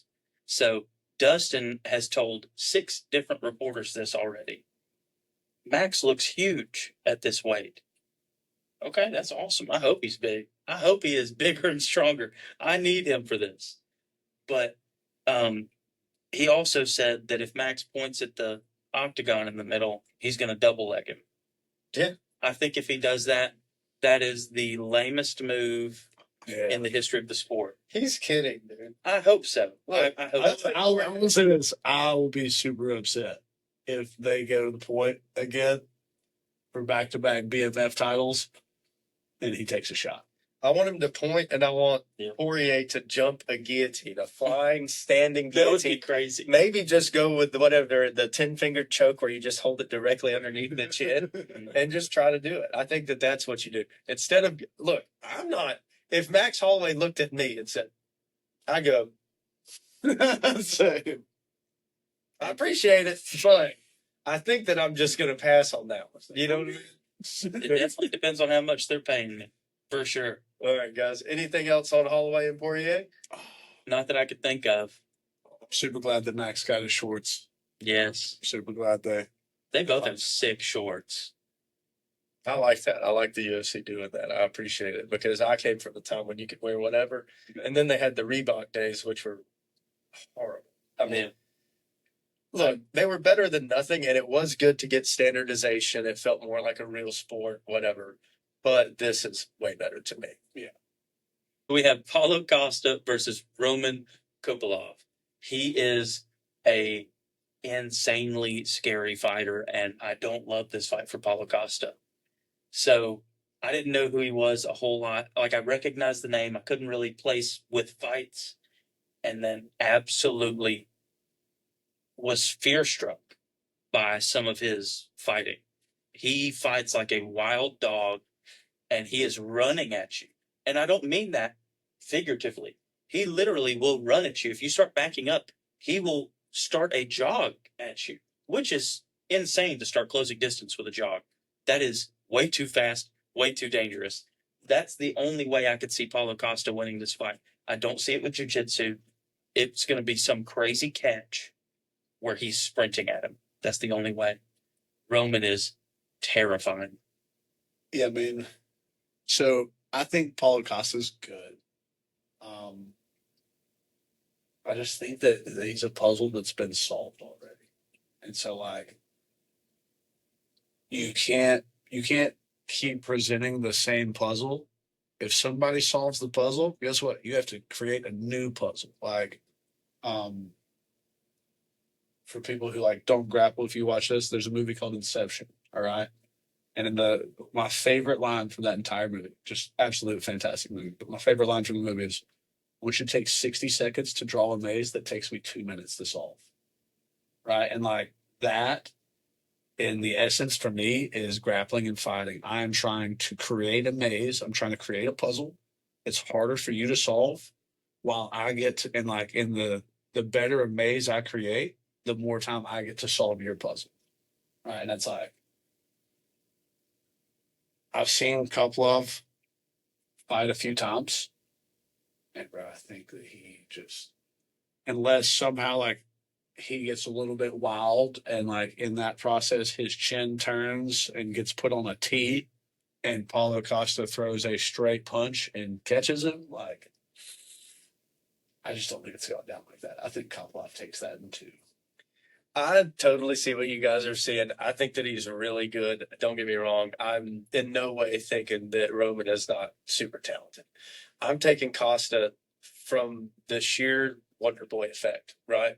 I remember Paulo Costa on the acai smoking people to death with a right hand, smoking people to death with a left hand. You know what I mean? And so it's one of those things where I want that. That's what I want to see. I would pay twice as much money if they would do a UFC pay-per-view. All the fighters were 40 and up, and they were all allowed to do steroids. Baseball is better with Mark McGuire's era. Yeah, exactly. You can't tell me that watching Aaron Judge do what he's doing is better than watching Sammy Sosa, Barry Bonds, and Mark McGuire do it at the same time. You don't want to see a no-hitter. You want to see a home run derby. You know what I mean? Yeah. I want to see a baseball score that's like 9-11. I don't want to. If it's 1-0, I don't have to watch. I know what happened. Nothing. You know what I'm saying? Like, literally, it could be 1-0, and literally the only thing that happened is Aaron Judge hit one home run. Yep. That's the whole game. Yeah. I'm not about to spend 5 hours of my time at a ballpark watching that. Now, look, the hot dogs are nice. The beer's nice. It's good ambiance. But I'm not really going for the game at that point. You know? Where with Costa, I'm coming for the game, dude. And what I want to see is I want to see him do a fight of old. You know what I mean? I want to see him look just like he used to. I'm hoping. The problem is I feel like once these guys kind of start veering off and they have like I would say pretty high levels of success, it's hard when you run into those young guys that are still grinding it out and who are still kind of piercing through that veil, you know? And so I want to see Costa turn it around, put it back on the road. I mean, Roman's got plenty of time in his life, obviously, to route any course he needs to. I could absolutely see it. Truthfully, I more so see it happening the way that you guys are talking about than what I'm saying. But I'm going for Costa anyways. I think the whole concept of like big muscles require a lot of oxygen, right? And like my dude Costa's muscles are massive, and a lot of times like when he's overwhelming people and he gets tired, like that person felt overwhelmed, so they're like, okay, I'm going to take a break too, and I don't think he's going to let him recover. And like, I think that's where I think it's going to be a really, really good fight in the first round. I think it's either Costa's going to knock him out early in the first. I think in the round 2, he gets super tired from trying to create too much. And then his conditioning is not going to be good, but I don't know. I think he's going to try to have more output early on. I think you're 100% right. I mean, that's what I see. When I say I see Costa winning, I mean, I see Costa via first round KO or nothing. You know what I mean? And Charles Olivera. Yeah. If he fights the same way he fought Yoel Romero, he could if he is able to keep that defense up for 3 rounds and point fight him, he could win a decision. I just don't see him getting a finish unless it's a knockout. And Roman's tough, dude, like you're saying. And that's part of the point to what you're saying about when you don't give anybody space and you don't give them room to breathe, you're also making yourself a much harder target. And also you're creating that puzzle as you're going. You know what I mean? It's like, sure, I'm a lot easier to punch in the face when I'm 2 feet away versus 5 feet away. But if I'm 2 feet away and I'm pulling on your wrist or I'm pulling around your waist or whatever I'm doing, you know, it's like you're manipulating that situation. Your brain gets tired from like constantly, like I forgot who it was, but there's this boxer who like is constantly doing this with his lead hand. And it's just like, it's not that like that's really that much of a problem, but if I have to fight you for 36 minutes, I have to watch your lead hand for 36 minutes. And it's like, that gets taxing on like your CNS or whatever you want to call it, your peripheral vision. Like, yeah, that's how I feel about that. But that's a great example. If you can tax someone, and it's not even necessarily physically, like it could be mentally, and you can mentally break someone before you physically break someone. Yeah. We've all done that in sports. And like, if you can mentally break them, it's easier to mentally break someone than it is to physically break them. Yes. And if you can mentally break someone, you can win. You can walk through the finish line. Yeah. Easy. Yeah. So. Yeah. Physically breaking people is almost impossible, but mentally breaking people can happen in seconds if you know how to do it right. Kevin Holland versus Daniel Rodriguez has the potential to be a fight of the night. If Max and Dustin end up point fighting it, which I don't see it becoming that, this is fight of the night all day. I think they'll give it to Max and Dustin if they have a good fight. But Kevin Holland, obviously, we know what we're getting from him. We might get him laying on his backhand knockout on Daniel Rodriguez, or we might see Daniel Rodriguez step in the pocket and stay in there. He might take some shots, but he will take one to give one all day long. And he will do that for 3 rounds. And I haven't seen him get knocked out. He might have been, but I haven't seen it. And he's been fighting killers. So I really don't know who to pick, but I am leaning towards Kevin Holland. Obviously, he is a known quantity fan favorite. Like, that's kind of the only thing that's making me pick that way. They are both absolute dogs, willing to leave it all out there. And most importantly, for us watching at home, they're willing to put on a show. Yeah. Something like B-Mac used to say, and like it was, not to touch on the PGF again, but like, he's like, we're not playing 5-on-5 basketball, we're playing street ball. Like, I want to see the assault. I don't want to see the 14 passes, 14 touches, and then lay up in the hoop. I want to see you dunk, right? And like, I choose Kevin Holland in this. Not that I don't like Rodriguez. I think Kevin Holland is one of those puzzles that is mentally exhausting because, like, there's nothing worse than like beating someone up and then them kind of like laughing and being like, like, yeah, oh, that was nice. Like, come on, you want to do it again? Like, and like, just, I think that the character that he's created is a very, very, very good character to play. And because, like, even when he knocked that dude out from his back, he's like, oh, that was nice. Oh, that was nice. And like, the guy, like, the first 2 times, he was like, yeah, like, I don't care what you're saying. And the third time, dude, right before he gets knocked out, he smiles. Yeah. And it's like, when he smiled, Kevin just, yak. And like, it's like, oh, I'm in your head.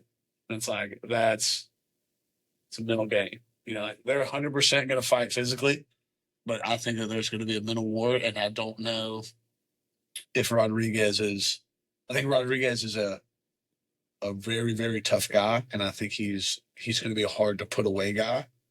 But I think like the fact that if Kevin Holland was super, super serious during that fight, I think that Rodriguez wins. But I think Kevin Holland being goofy is like going to put him in kind of this like a little off kilter position, like mental spot.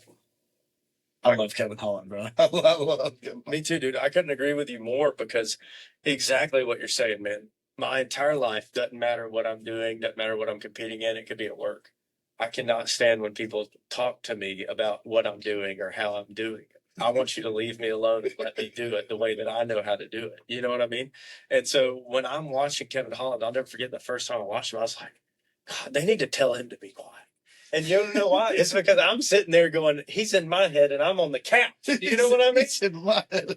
And so it's like, dude, I couldn't imagine the terror that it is to put up with that. You know what I mean? Because I would be like, yeah, well, I'd be like, man, I'm going to make you stop talking to me. And then I'd walk right into, the stretcher. You know what I mean? The back of the BJCC, they roll me back to see if how's your eyes? You follow? Can you follow it?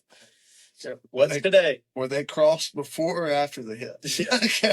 Yeah. So it's like Kevin Holland's mental game is so brutal that I believe that it gives him a chance against almost anyone.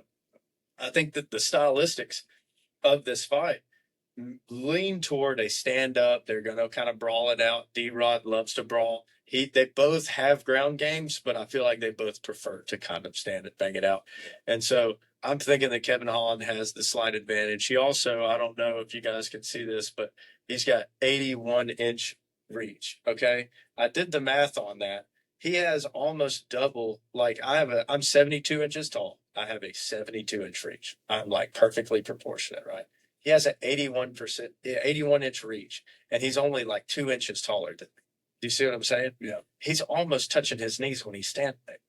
So a guy like that who's talking, who has knockout power, who has a massive reach advantage, to me, I feel like obviously that's where I'm going with my money if I was going to put my money somewhere. I call that the Jordan Burroughs effect. It's like everyone in the world wants to be Jordan Burroughs and blast double and stuff, but it's like, yeah, what you don't understand is like Jordan Burroughs is kind of like the shorter nature dude. He's got real, real long arms. So like when he gets in his stance, like it's not real hard for him to grab the back of your knees. Okay.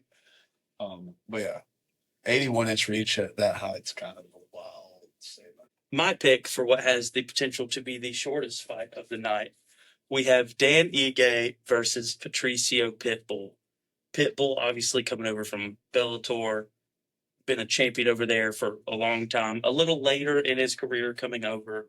Dan Ige, absolute brawler, one of the toughest guys at featherweight. One of my favorite people to watch in general, just because he is so durable. And not only durable, he has so much power at the same time. It's like the Justin Gaethje of featherweight, but he doesn't get hit near as much because he is a tactician on top of all of those things, which kind of makes it hard to pick against him, which is also why I picked him for this fight. Be the other side of the coin on this one, boys. not a big Danny Ige fan.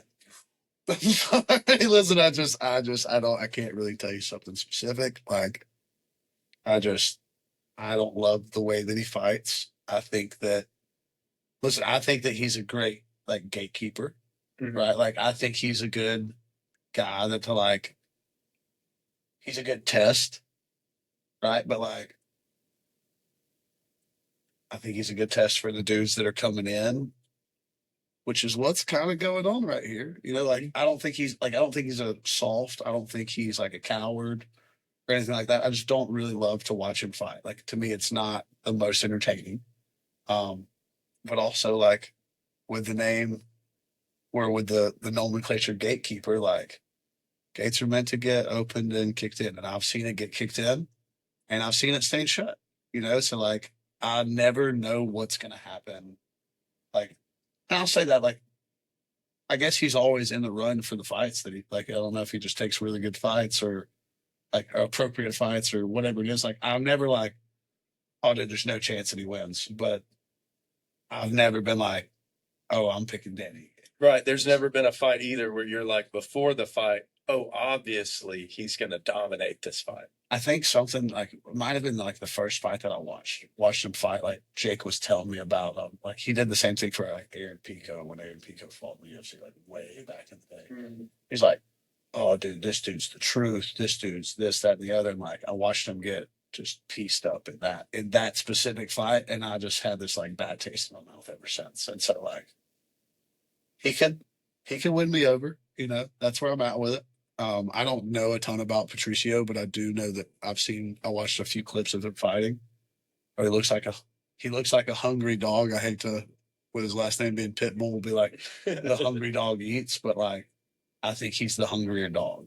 But I think he's getting up there in his career a little bit, and I just think he hadn't broken through to the level that he wants to just yet. Yeah. And so I think it's a big fight for him. Oh, yeah. But so about the level he is right now is when he ran into Max Holloway on his ascension. Yeah. Go back and watch that fight. I promise you'll love Dan Ige during that fight. Okay. You'll be at parts pulling for him. Knowing who Max Holloway is and how much we like him, you'll pull for Dan Ige in parts of that fight. I haven't seen that fight, so I will say that. It was phenomenal. I mean, it was forever ago, too. I can't even remember what year that was. Yeah. But, man, that was a barn burner of a brawl. Yeah. It was back when Buffalo's was still fun to go to. Like, no offense. We're talking BC again. We're talking before COVID. Like, God bless. Yeah, man, Dan Ige, I really do like him. Kind of what you're talking about, though, is true. I'm not going to sit here and tell you anything different. The truth is that in a lot of ways, his career has mirrored a lot of the gatekeepers that you spoke about. You know what I mean? But I'm a fan. I do like to watch him fight because I'm pulling for him, not because of his technique or skill. Where, like, Adesanya, I'm not necessarily a massive fan of Adesanya, maybe, like, personally, I guess you would say. Like, I don't watch all of his aside stuff. Yeah, I don't watch him break dance on his TikTok or whatever. Right, but that's cool that he does it or whatever. Yeah. But, like, when Adesanya's fighting, like, I'm not talking to people. I want you to stay away from me. Yeah. You know what I mean? Because, like, I want to see what he's doing. He'll throw a kick, and I'm like, how does he even do that? Like, where did he even get the idea to start that? You know what I mean? Mm-hmm. And so Dan Ige is not going to give you one of those moments necessarily. Massive heart, very similar to Nate Landwehr, like we talked about last week, where, in a lot of these fights, I'm pulling for the guys with the biggest heart. I'm not pulling for the guys necessarily with the most skills, which is not a great method to do with your money. That's why it's not a financial advice podcast. But, I'm pulling for Dan Ige because I want to see him get his hand raised because I've seen him in those wars and I've seen him work so hard, and I would like to see him get a little bit of respect. And who better to do it off of than somebody who's not even from the UFC and Patricio Pitbull. Yeah. Every time that somebody comes over to the UFC, no matter how great of a debut they have, it's a different debut than whatever they do that next fight. Yeah. I feel like your second fight in the UFC, you look exactly what I saw in Bellator or PFL or whatever it may be. Mm-hmm. But their first fight in the UFC, almost everyone, and believe me, I'm not throwing any shade because I wouldn't even show up, dude. I'd pass out in the back. They'd have to drag me out there. But it's when you get under those UFC lights, man, and you look across and then Bruce Buffer's in there and Bruce Buffer says your name and then it's like ready, fight. And you're like, oh my God, wait, I'm fighting Bruce. I was just so excited. Most moment of my life. Right. What do you mean I have to fight somebody now? Right. You know, I'm still checking out the referee's mustache that goes to his belt and he just backed up and now John Jones is running at me. You know what I mean? Like it's too late at that point. And that's what I see happening. You know, I see Dan Ige, who has been in there with the top of the top in the UFC, being able to kind of use that to his advantage here and get to play a little bit of the emotional game, a little bit of the, well, I know I can get you tired if I get a little bit of extra busy with my hands early. Yeah. I know that you're going to get in here and try to return, and then I can kind of drag you out and drown you. So I think Patricio Pitbull's a great fighter, but I got Dan in this case. That's fair. That's fair. All right, we got Johnson versus Daniel Zellhuber. So, Michael Johnson versus Daniel Zellhuber. I have had probably 13 different opinions on this, flopped back and forth. And it's 100% because what Michael Johnson's going to show up. It could be the peak. And I mean, he's had flashes. Probably his past 3 fights where he looks kind of vintage and could knock someone out or just absolutely dominate around. And then at some point it kind of falls apart. But Michael Johnson was one of the scariest guys at lightweight for a while. He was like the person that people were avoiding on their way to the top on purpose. Yeah. And now some of the people that we love fought and tore him up. And it's the car crash method. You can only be in so many car crashes before you lose something. And it might be your wallet. It might be your phone, whatever it is in that car crash. But it's all pieces that make him who he is as a fighter, as just, it might be a mentality thing coming in. I'm not even sure. But like, he's just been in so many long, knockdown, drag out fights. I have to go with Zellhuber here, but my heart would really love a Michael Johnson comeback. I hear that. So, like, just to touch on what you're like, which one's going to show up? So, I think that if he tries to stand up and fight and throw hands the entire time, I think Zellhuber takes it. I think he's probably Zellhuber's the more technical striker. I do think that Johnson has a much higher grappling advantage. So, like, if he shows up and tries to go get a takedown and gets a takedown and sits on top of homie for a little bit and plays that game, I think that goes his way. His grounded pound is phenomenal. Yeah, I mean, he's got massive power. Yeah, I mean, that's what I'm saying. So, is he gonna try to beat him in his own game, or is he gonna try to play the game is he gonna try to give himself the best chance, or is he gonna go try to?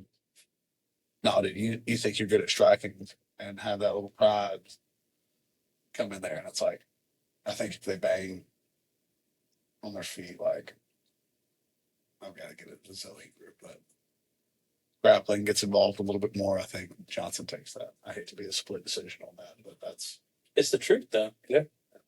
I mean, Johnson, he's had so many great fights over his career. I mean, the kind of like we were talking about the intro fight with Justin Gaethje when Justin Gaethje was coming over. I mean, he almost won that fight. I mean, it was a lot closer than people pretend. And, man, I'm a big fan, but Zellhuber is younger, better shape, faster, more technically skilled. I've got Zellhuber.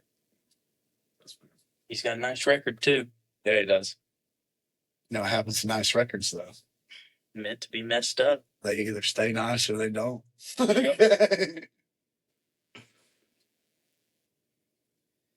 So we have Vinicius Olivera versus Kyler Phillips. I've seen Kyler Phillips fight before. I have not seen Olivera fight before. I would say that the reach and the height's probably going to play a factor if I had to guess. But I would really like to see Kyler Phillips get this fight to the ground and try some crazy submissions because there's not a whole lot of grappling on this card, I'll be super honest. There's a lot of knockdown, drag out, car crash fights. And this could be probably the best in terms of like grappling fight. I wouldn't mind it for one fight of the night, but I would two max. But I would like this to be one of them for sure. But I'm gonna take Kyler Phillips on this one, but it's not really for any specific reason necessarily. I think they're both pretty on par with each other. Yeah, I mean, I think both of them are pretty evenly yoked as far as that goes. I think Kyler's more of like a wrestling type person. And I mean, listen, I'm never listening to anyone with the last name Olivera and being like, no, that dude probably doesn't know how to grapple. Right. Okay. Right. So, like, Right. yeah, I mean, so like, I think that Olivera has the reach advantage, and like, I don't know. I think he tries to stay at the edge, and I think I don't think it's going to be, if it gets into grappling, I think it'll be super entertaining. I think if they stay on their feet, I think it's going to be very, very like point boxing. Like, listen, Floyd Mayweather is arguably the best boxer to ever live. And like, I don't like watching Floyd Mayweather box because I think he does point boxing. Yeah. And like, it's more of a shot at point boxing than it is Floyd Mayweather. Please, Floyd, don't come punch me because I know you would knock me out. But Floyd's most famous knockdown is after a hug. yeah. That Sorry, not just throwing random shots at Floyd. I've got Olivera in this one though. I think if it goes to the match, especially when you have those gloves on, like wrestling's a great way to get down there, and it's like I like jiu-jitsu better once we get out there. Yeah. Like I don't wrestle people. I'm not putting people in cradles when I get on top of them in jiu-jitsu. Like, I think that there's a better opportunity for Olivera to choke him. But I hope it's entertaining. Yeah. That's the. Yeah. And like you said, man, it's one of those things where they can either end up canceling each other out almost in a lot of ways and it becoming maybe to the uninitiated a boring fight. Yeah. But on the other hand, if they do end up on the ground, you know that Olivera has skill and you know that Phillips has skill. So you know that they're going to exchange. I've actually watched Olivera a couple times. Very good. I have to be honest. I think that Olivera is probably going to walk away with this one pretty handedly. But Kyler Phillips has surprised me several times, man. I mean, the first time I ever saw him fight, I can't remember who he fought first. I think his first UFC fight was a win, though. And it's one of those, he's coming out, doesn't look like much, he's not a freak build or anything like that by any stretch. But, dude, extremely game guy. He has a very, I don't want to say funky, maybe unique skill set. He uses his skills very weird. Brother, I can see his hair and tell he's a funky guy. Right. Right. So it's one of those things where, I think that Olivera probably will pull it off, but Phillips definitely has a chance, especially with his grappling acumen. This is going to be a banger of a fight. We have Marvin Vettori versus Brendan Allen. This fight makes me really sad because I do like both the fighters, but man, I want more than anything for Marvin Vettori to get back on the horse and get a win and get back on track. I just don't think he picked a great person to do it against. Because, obviously we know both these guys, phenomenal fighters. We've seen Marvin Vettori at the top, the peak, against Israel Adesanya, who might be the best middleweight champion, besides Anderson Silva, ever. But, golly, or at least the most technically sound. I'll say that at minimum. But Brendan Allen, he's game to fight anybody. He has amazing skills on the feet and on the ground. It's just really hard to pick against him. I want to pick Vittori, but I do think Brendan Allen's going to take it. I have to pick Brendan Allen because he beat up my big brother. So, my brother fought Brendan in Mississippi as Brendan's pro debut. Oh. It's good. Yeah. It was fun. He's a tough dude. I think Eric fought him as well in LFA, I believe. Awesome. And like you're talking about, I mean, they really have similar mentalities. Maybe not their style isn't exactly the same, but none of them they're not going to be dodge punches. They're going to let you land, but it's because they're looking to land back. And Brendan Allen, he may not look the way Vittori does, but he's got plenty of power too. Yeah. You know what I mean? He's sneaky too. Mm-hmm. He's got some sneaky angles and stuff that he got. So I really like Brendan Allen for this one. no offense to Marvin, he just gives me like the Jersey Shore type energy a little bit, and like He it does. reminds me of the situation. Like with how he's just like not a big Vittori fan. Yeah, Vittori, he is very Italian for sure. He's fun to watch. He's fun. He's super fun to watch fight. I remember watching when he was coming up and stuff like that. Like I liked watching him chirp and stuff like that, but like my dad used to always tell me the loudest guy in the room is usually the weakest, and he's usually the loudest dude in the room in most of the situations that I've seen him. Got my dog Brendan. Yep. Go get him. Yep. Me too. That's the way I'm looking at it too, because of, like you're saying, the history and knowing what all Brendan has been through. It's like I'm going, yeah. Like this is it. This is it. Like when you do this, then I can go look, see everybody. Like this guy was that great then. You just didn't know it. You know what I mean? And so it's like I want to see him put a name down in the victory column. That's actually somebody that you can go, hey, Martin Vittori is no joke. Regardless, like you're talking about, pretty weird. Maybe not that enjoyable to like follow on social media, but absolute murderer, dude. I mean, he's terrifying. To me, I feel like Vittori dropped off and Dricus du Plessis inherited his spirit and started running with it and just throwing random strikes. I mean, I don't even know if they think about their footwork while they're doing it or if it's just a complete afterthought, but he's a bulldozer. He can take almost anybody down. If he gets you down, he can beat you to death. And so it's one of those things where he's going to be spending all of the minutes of the fight trying his best to beat you to death. And Brendan Allen, like we're talking about, is totally down for that. Is not afraid in any way of having somebody who is powerful. I thought that first sneeze was your sneeze. I was about to crack on you. I was like, that's the weakest sneeze I've ever heard. Listen, I sneeze like I tried super hard to make that sound.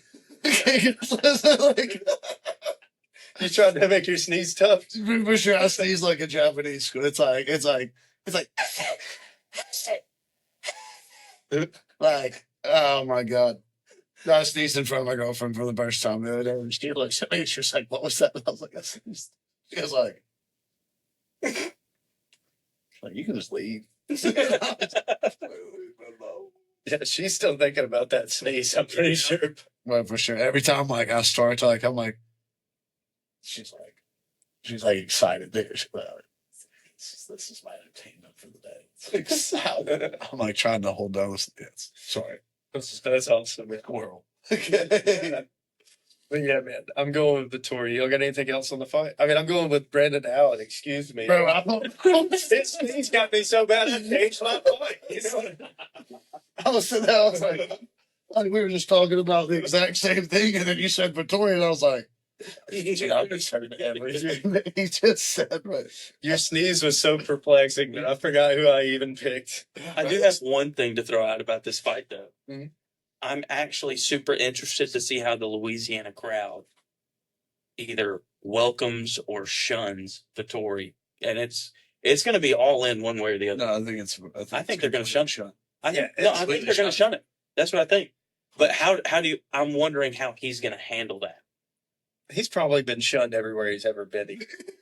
I mean, if I'm being honest, like people like that, you think they're weird because they're from somewhere else, and like you go over there and they're like, no, that guy's still weird. You know what I mean? So that's not dude. Like he gets kicked out of the bar for violent causing a fight on Friday, and then shows back up on Saturday like nothing happened. He's like, bro, that was yesterday. Like, what are you talking about? I learned my lesson. But anyways, Ryan Spann's moved to heavyweight. I don't necessarily, let me say this. I haven't seen so far that it's been a great payoff for him moving to heavyweight, because I think truthfully, and we all grew up wrestling, so maybe it's a biased take, but cutting weight, I've struggled with this with my son and thinking about, what's it going to look like? And I think the answer is to always cut some weight. I don't think that you should cut all the weight. I think that truthfully, if you're walking around 170, 180 pounds and it's the summertime and you're being athletic and you're working out and everything, but you're pretty heavy on water and that kind of thing, maybe you wrestle 10 pounds lighter in the fall, but don't cut 20. don't cut 30, because we all know there's a short cut and a long cut. In wrestling, in one day, you're pushing that like 10 pound. One day, 2 days, you're pushing 10 pound. 3 days, 10 pounds. You're looking at weeks, months, you can push up into the 20 and 30 pound range to get it all. And to me, I don't see it being good for you when you push it too far on that end. That's where you get like the 135ers and the 145ers who really aren't seeing their potential. When they bump into that 155, man, they just look way better. And so at the 205, the heavyweight line, I think that's the line of going from athletic to obese in 98% of the world. If you're not over 6'5" and you're over 250 pounds, you could probably cut some weight and be a little bit better. Khalil Roundtree, for a great example. Yeah. Khalil Roundtree lost a ton of weight, murderous in 205, murderous at 185. I would say that that's like, as far as weight cutting goes, because I talk about this with people all the time, right? Like, hey, should my kid cut weight, this, that, and the other, right? At a very, very young age, the answer is no. At a very, very young age, the answer is absolutely not.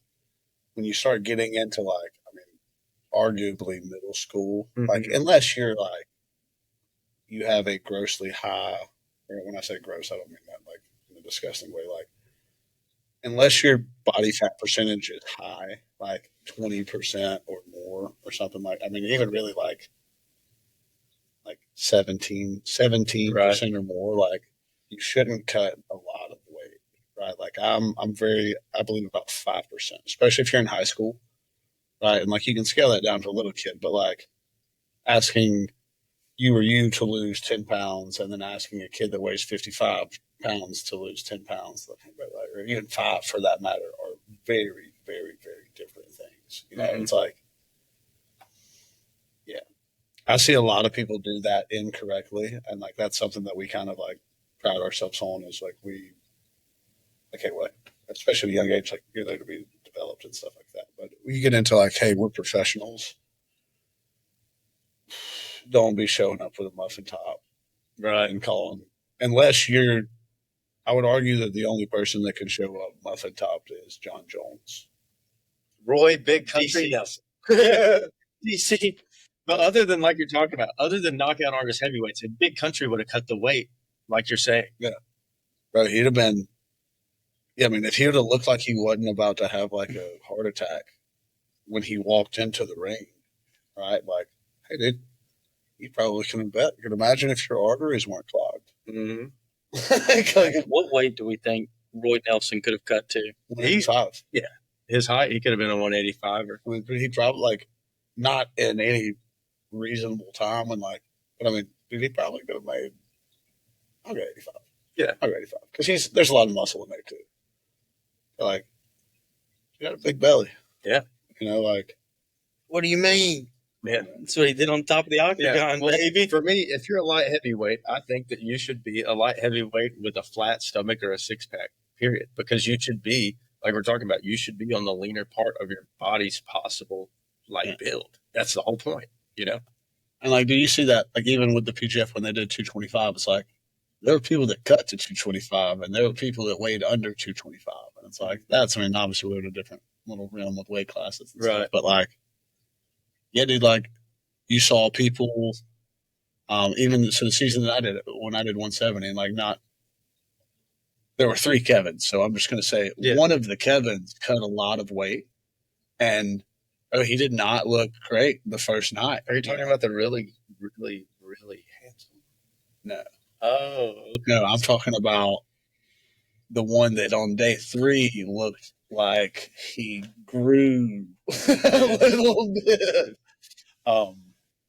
Like, dude, like, he was dying on the first night, and even really the second night he didn't recover. But like, your boy got to catch him on night 3 when he, like, all of a sudden his wrist was the size of his forearms. Right. Like, he got a little bit of fluid back in him. I know you're talking about now. People don't. The monster, dude. Yeah, the liquid Terminator. I can say that. Brother. Nobody can tell me I can't say the liquid Terminator. Dog, like, he cut a lot of weight for that, and dude, shout out to him for doing it, because he's a dog monster. What 90-minute match, longest thing I've ever sat. But anyways, single match, for 90 minutes, and like they were sending it the entire time. I couldn't imagine.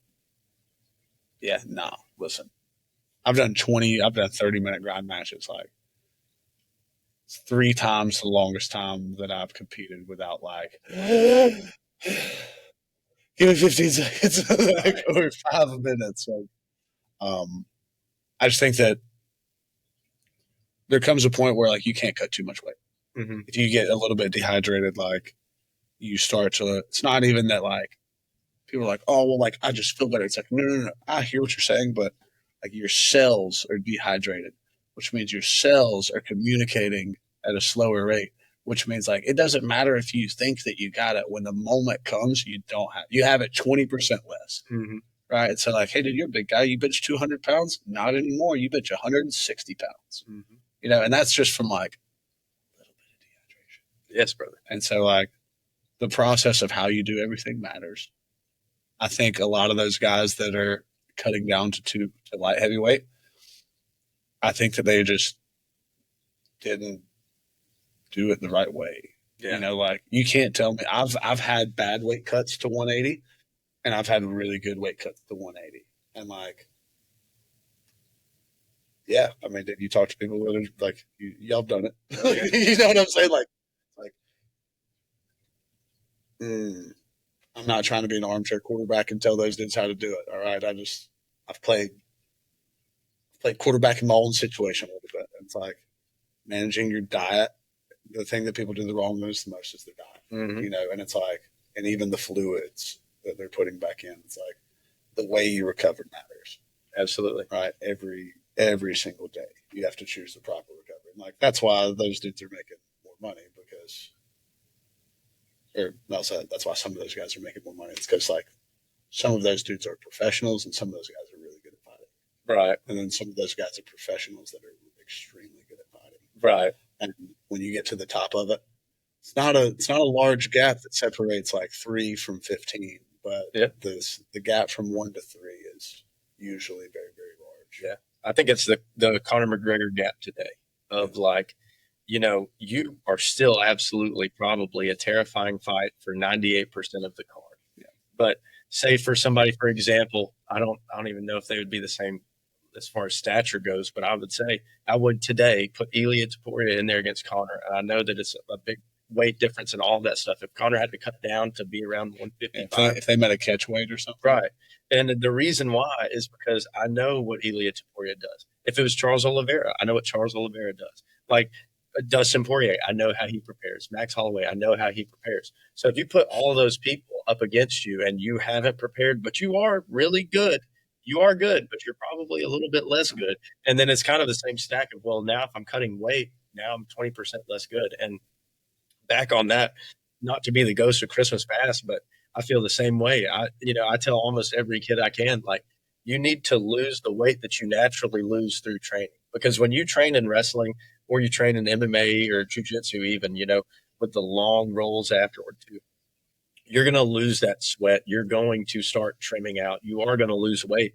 So let that take effect first. Yeah. And then once you've got that, dial in your nutrition, figure out exactly what your body needs, how it responds. Figure out, oh, well, I did drop down a little bit too low on my caloric intake this week. I don't feel great. Yeah. Like, oh, this guy I wrestled normally. I'm not able to figure out what your metabolic rate is so that you know how many calories. Like, it's like, dude, I didn't do anything. If I just sat around all day, like, I have a very high metabolism. I burn like 2,500 calories a day sitting on my ass. And so it's like, you had 2 or 3 workouts in it. And like, all of a sudden now, if I'm on a 2,000 calorie diet, like, dog, I'm dying. You're shredded. Like, I'm literally dying. So it's like, oh yeah, no, listen, yeah. I know nutritionists. Hit them up. Okay, that's where I'm at with it. Yeah.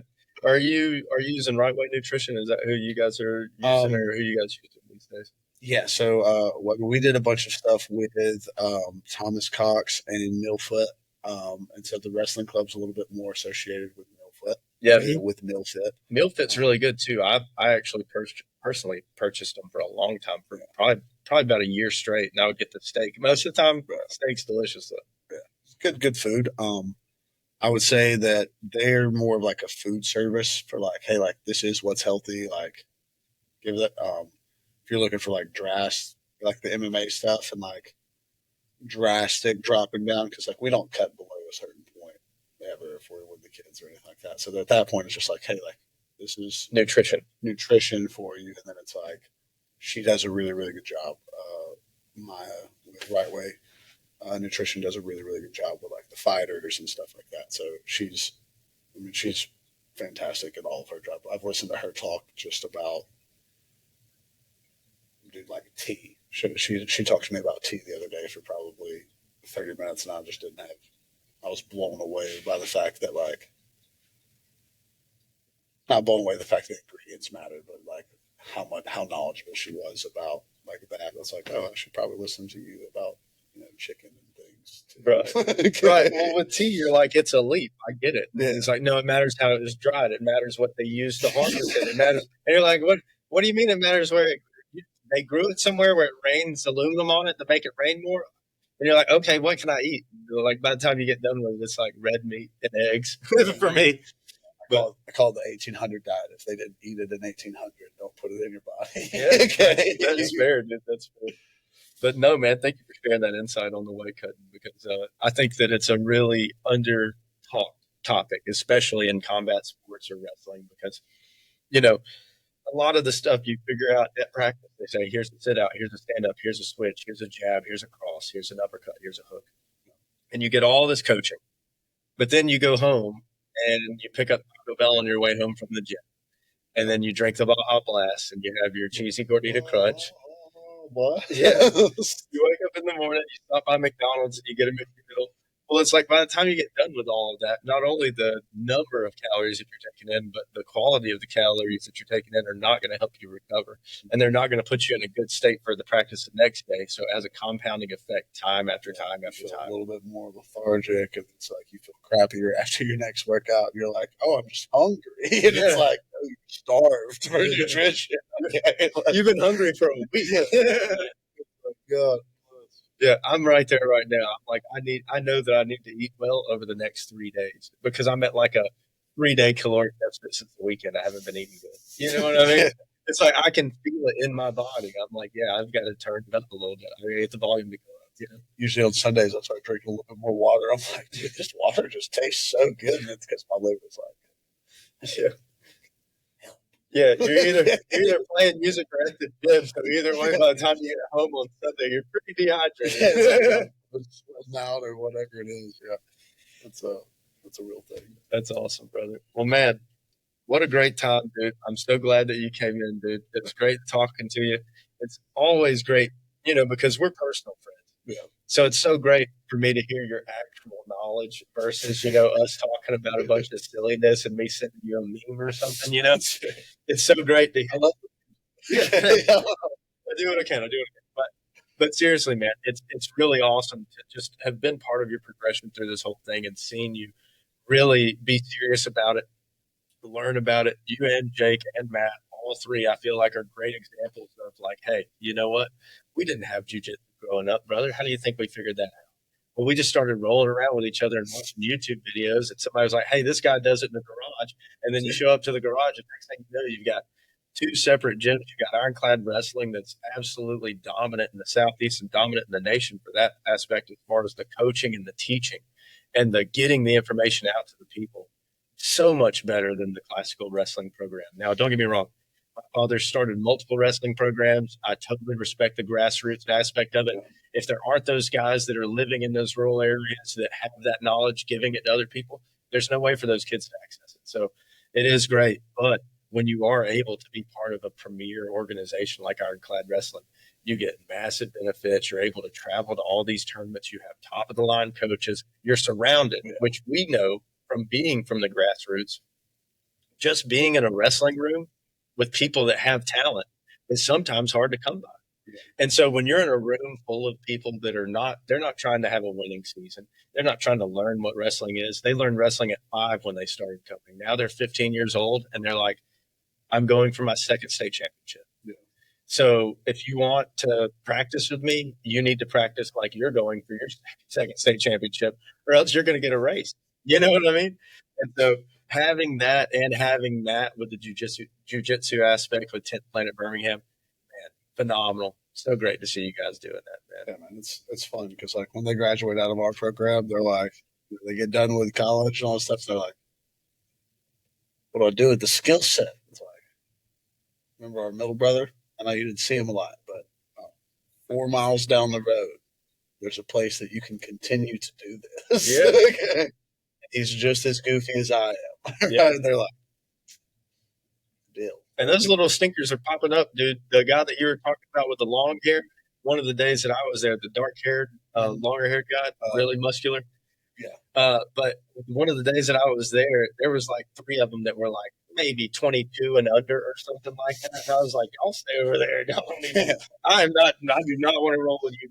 You guys are intense. You guys are really good. You know what I mean? Like, you watch them, you're like, you're competing. I'm not. It's like, hey, brother, like, I came to have an easy day. Okay, like, they have so much wrestling background too coming into it, man. They just start wrestling you really hard. And it's like, hey, if you'll quit wrestling me, I'll do jiu-jitsu. Yeah, that's my favorite.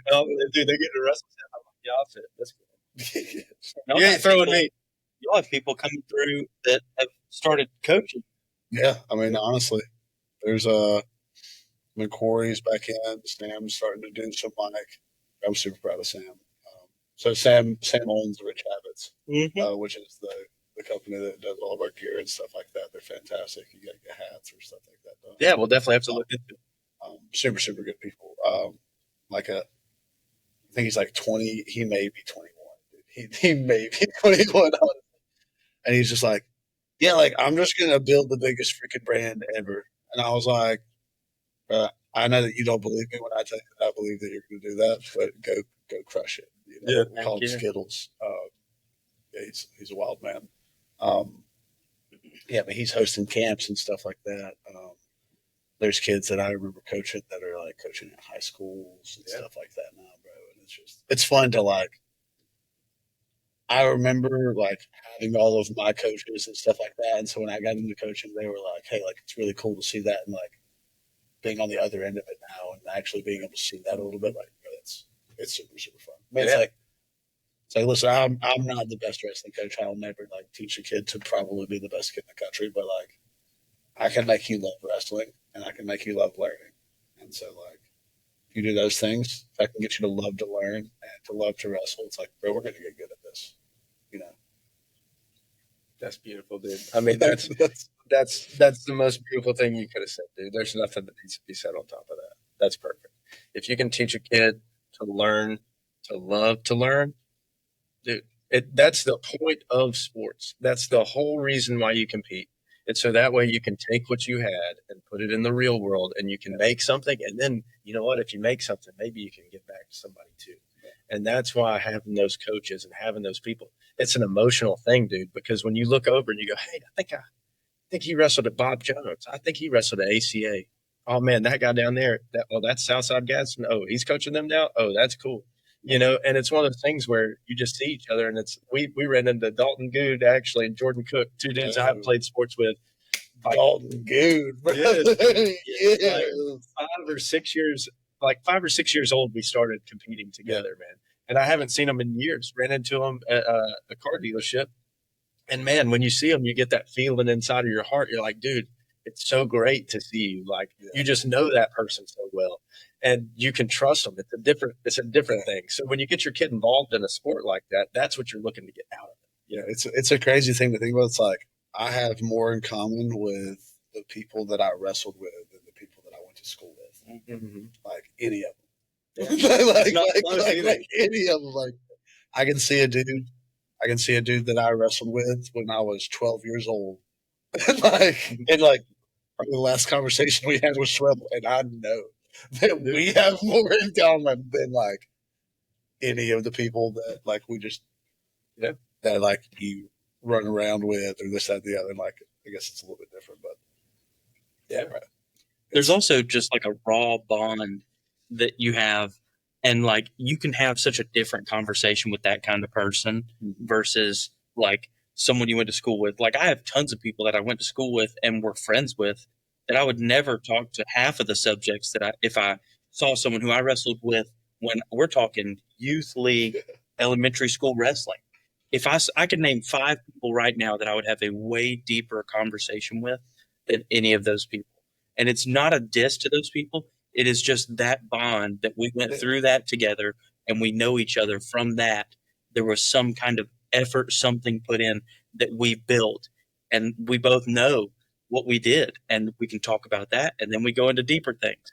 It's like this weird, raw human part of us that just attaches when you're going through those things together. And it is insane. I don't have to question if you're about it. Like, I don't have to question if you're a good dude. Like, I know that, like, you did the thing, like, you did the hard thing. Like, that's why football players have the same camaraderie with football players. Like, baseball players have with baseball players. Like, you could see a guy, like, have a conversation, like, oh, that's a baseball guy. I'm like, oh, dude, I used to play baseball too. Like, this, that, the other. And, like, but, like, after playing all 3 of those sports, like, I would say the wrestling's just, you run into, like, hey, bro, like, we silently suffered. And, like, no one will ever know how much you suffered, but I know. And so, like, what's up, dog? How you doing? Right. Okay. Like, we've got guys that, dude, I have 2 people that never won a match. One for 1 year, one for 2 years. Okay. And, starting a wrestling program, pretty tough, And so to get these people to even sign up to do something because I wanted to do it was pretty tough. Yeah. And then once you get them out there, keep them motivated, keep them like emotionally stable is really tough. And I had a kid that did not win, but when I tell you, I had 2 kids that didn't win. One of them didn't deserve to win. The other one, I watched train for 2 years, dude. And that guy worked really hard. You'll know what his problem was, his nerves. Yeah. That's all it was. Is that as soon as he stepped out on that mat, I saw it. You could see his knees. And it was one of those things where, it's hard. And that's why we do it. Yeah. And so I don't care what your record was. I don't care if you won a state championship or 15 state championships. I care that you put the effort in. Yeah, I don't care if you were JV all 4 years, brother. Right. Like, I know that you did so much. Like, if we're even talking about people that are, like, just there for the jersey, like, or even if you were there for the jersey, like, I know that you didn't hide on the sidelines, like, because we all had to practice. Like, you had to go through it. And, like, I remember when I got my ass whooped, I know that you've had your ass whooped. I know that you've had your ass whooped. I know that you've had your ass whooped. So we don't have to have this, like, bullshit bravado about, like, no, we're all tough. Yeah. We don't have to sit like this, and we don't have to smoke cigars, and, like, I don't have to sip scotch and smoke cigars and, like, oh, these dudes think that I'm masculine. Right. And it's like, no, bro, like, I just had my ass whooped enough to not care about masculinity. Right. It's like, God bless. Yeah. No, man, that's the truth, though. It really is. But, man, thank you so much for coming out, dude. Thanks so much for hanging out with us, bro. I hope you come back sometime, man. I had a blast, bro. Dude. Oh, sorry. We got to cut that. We got to cut that. What are we doing here? Oh. All right, one more. All right. Right there with it. Okay. You guys suck. Nah. You can edit that out. I'm not editing that out. I love you, brother. I love you, man. Thank you, man. It was fucking fun. Yes, that was awesome, man. It was great seeing you. Oh, dude. Phenomenal. I enjoyed every second of it. I think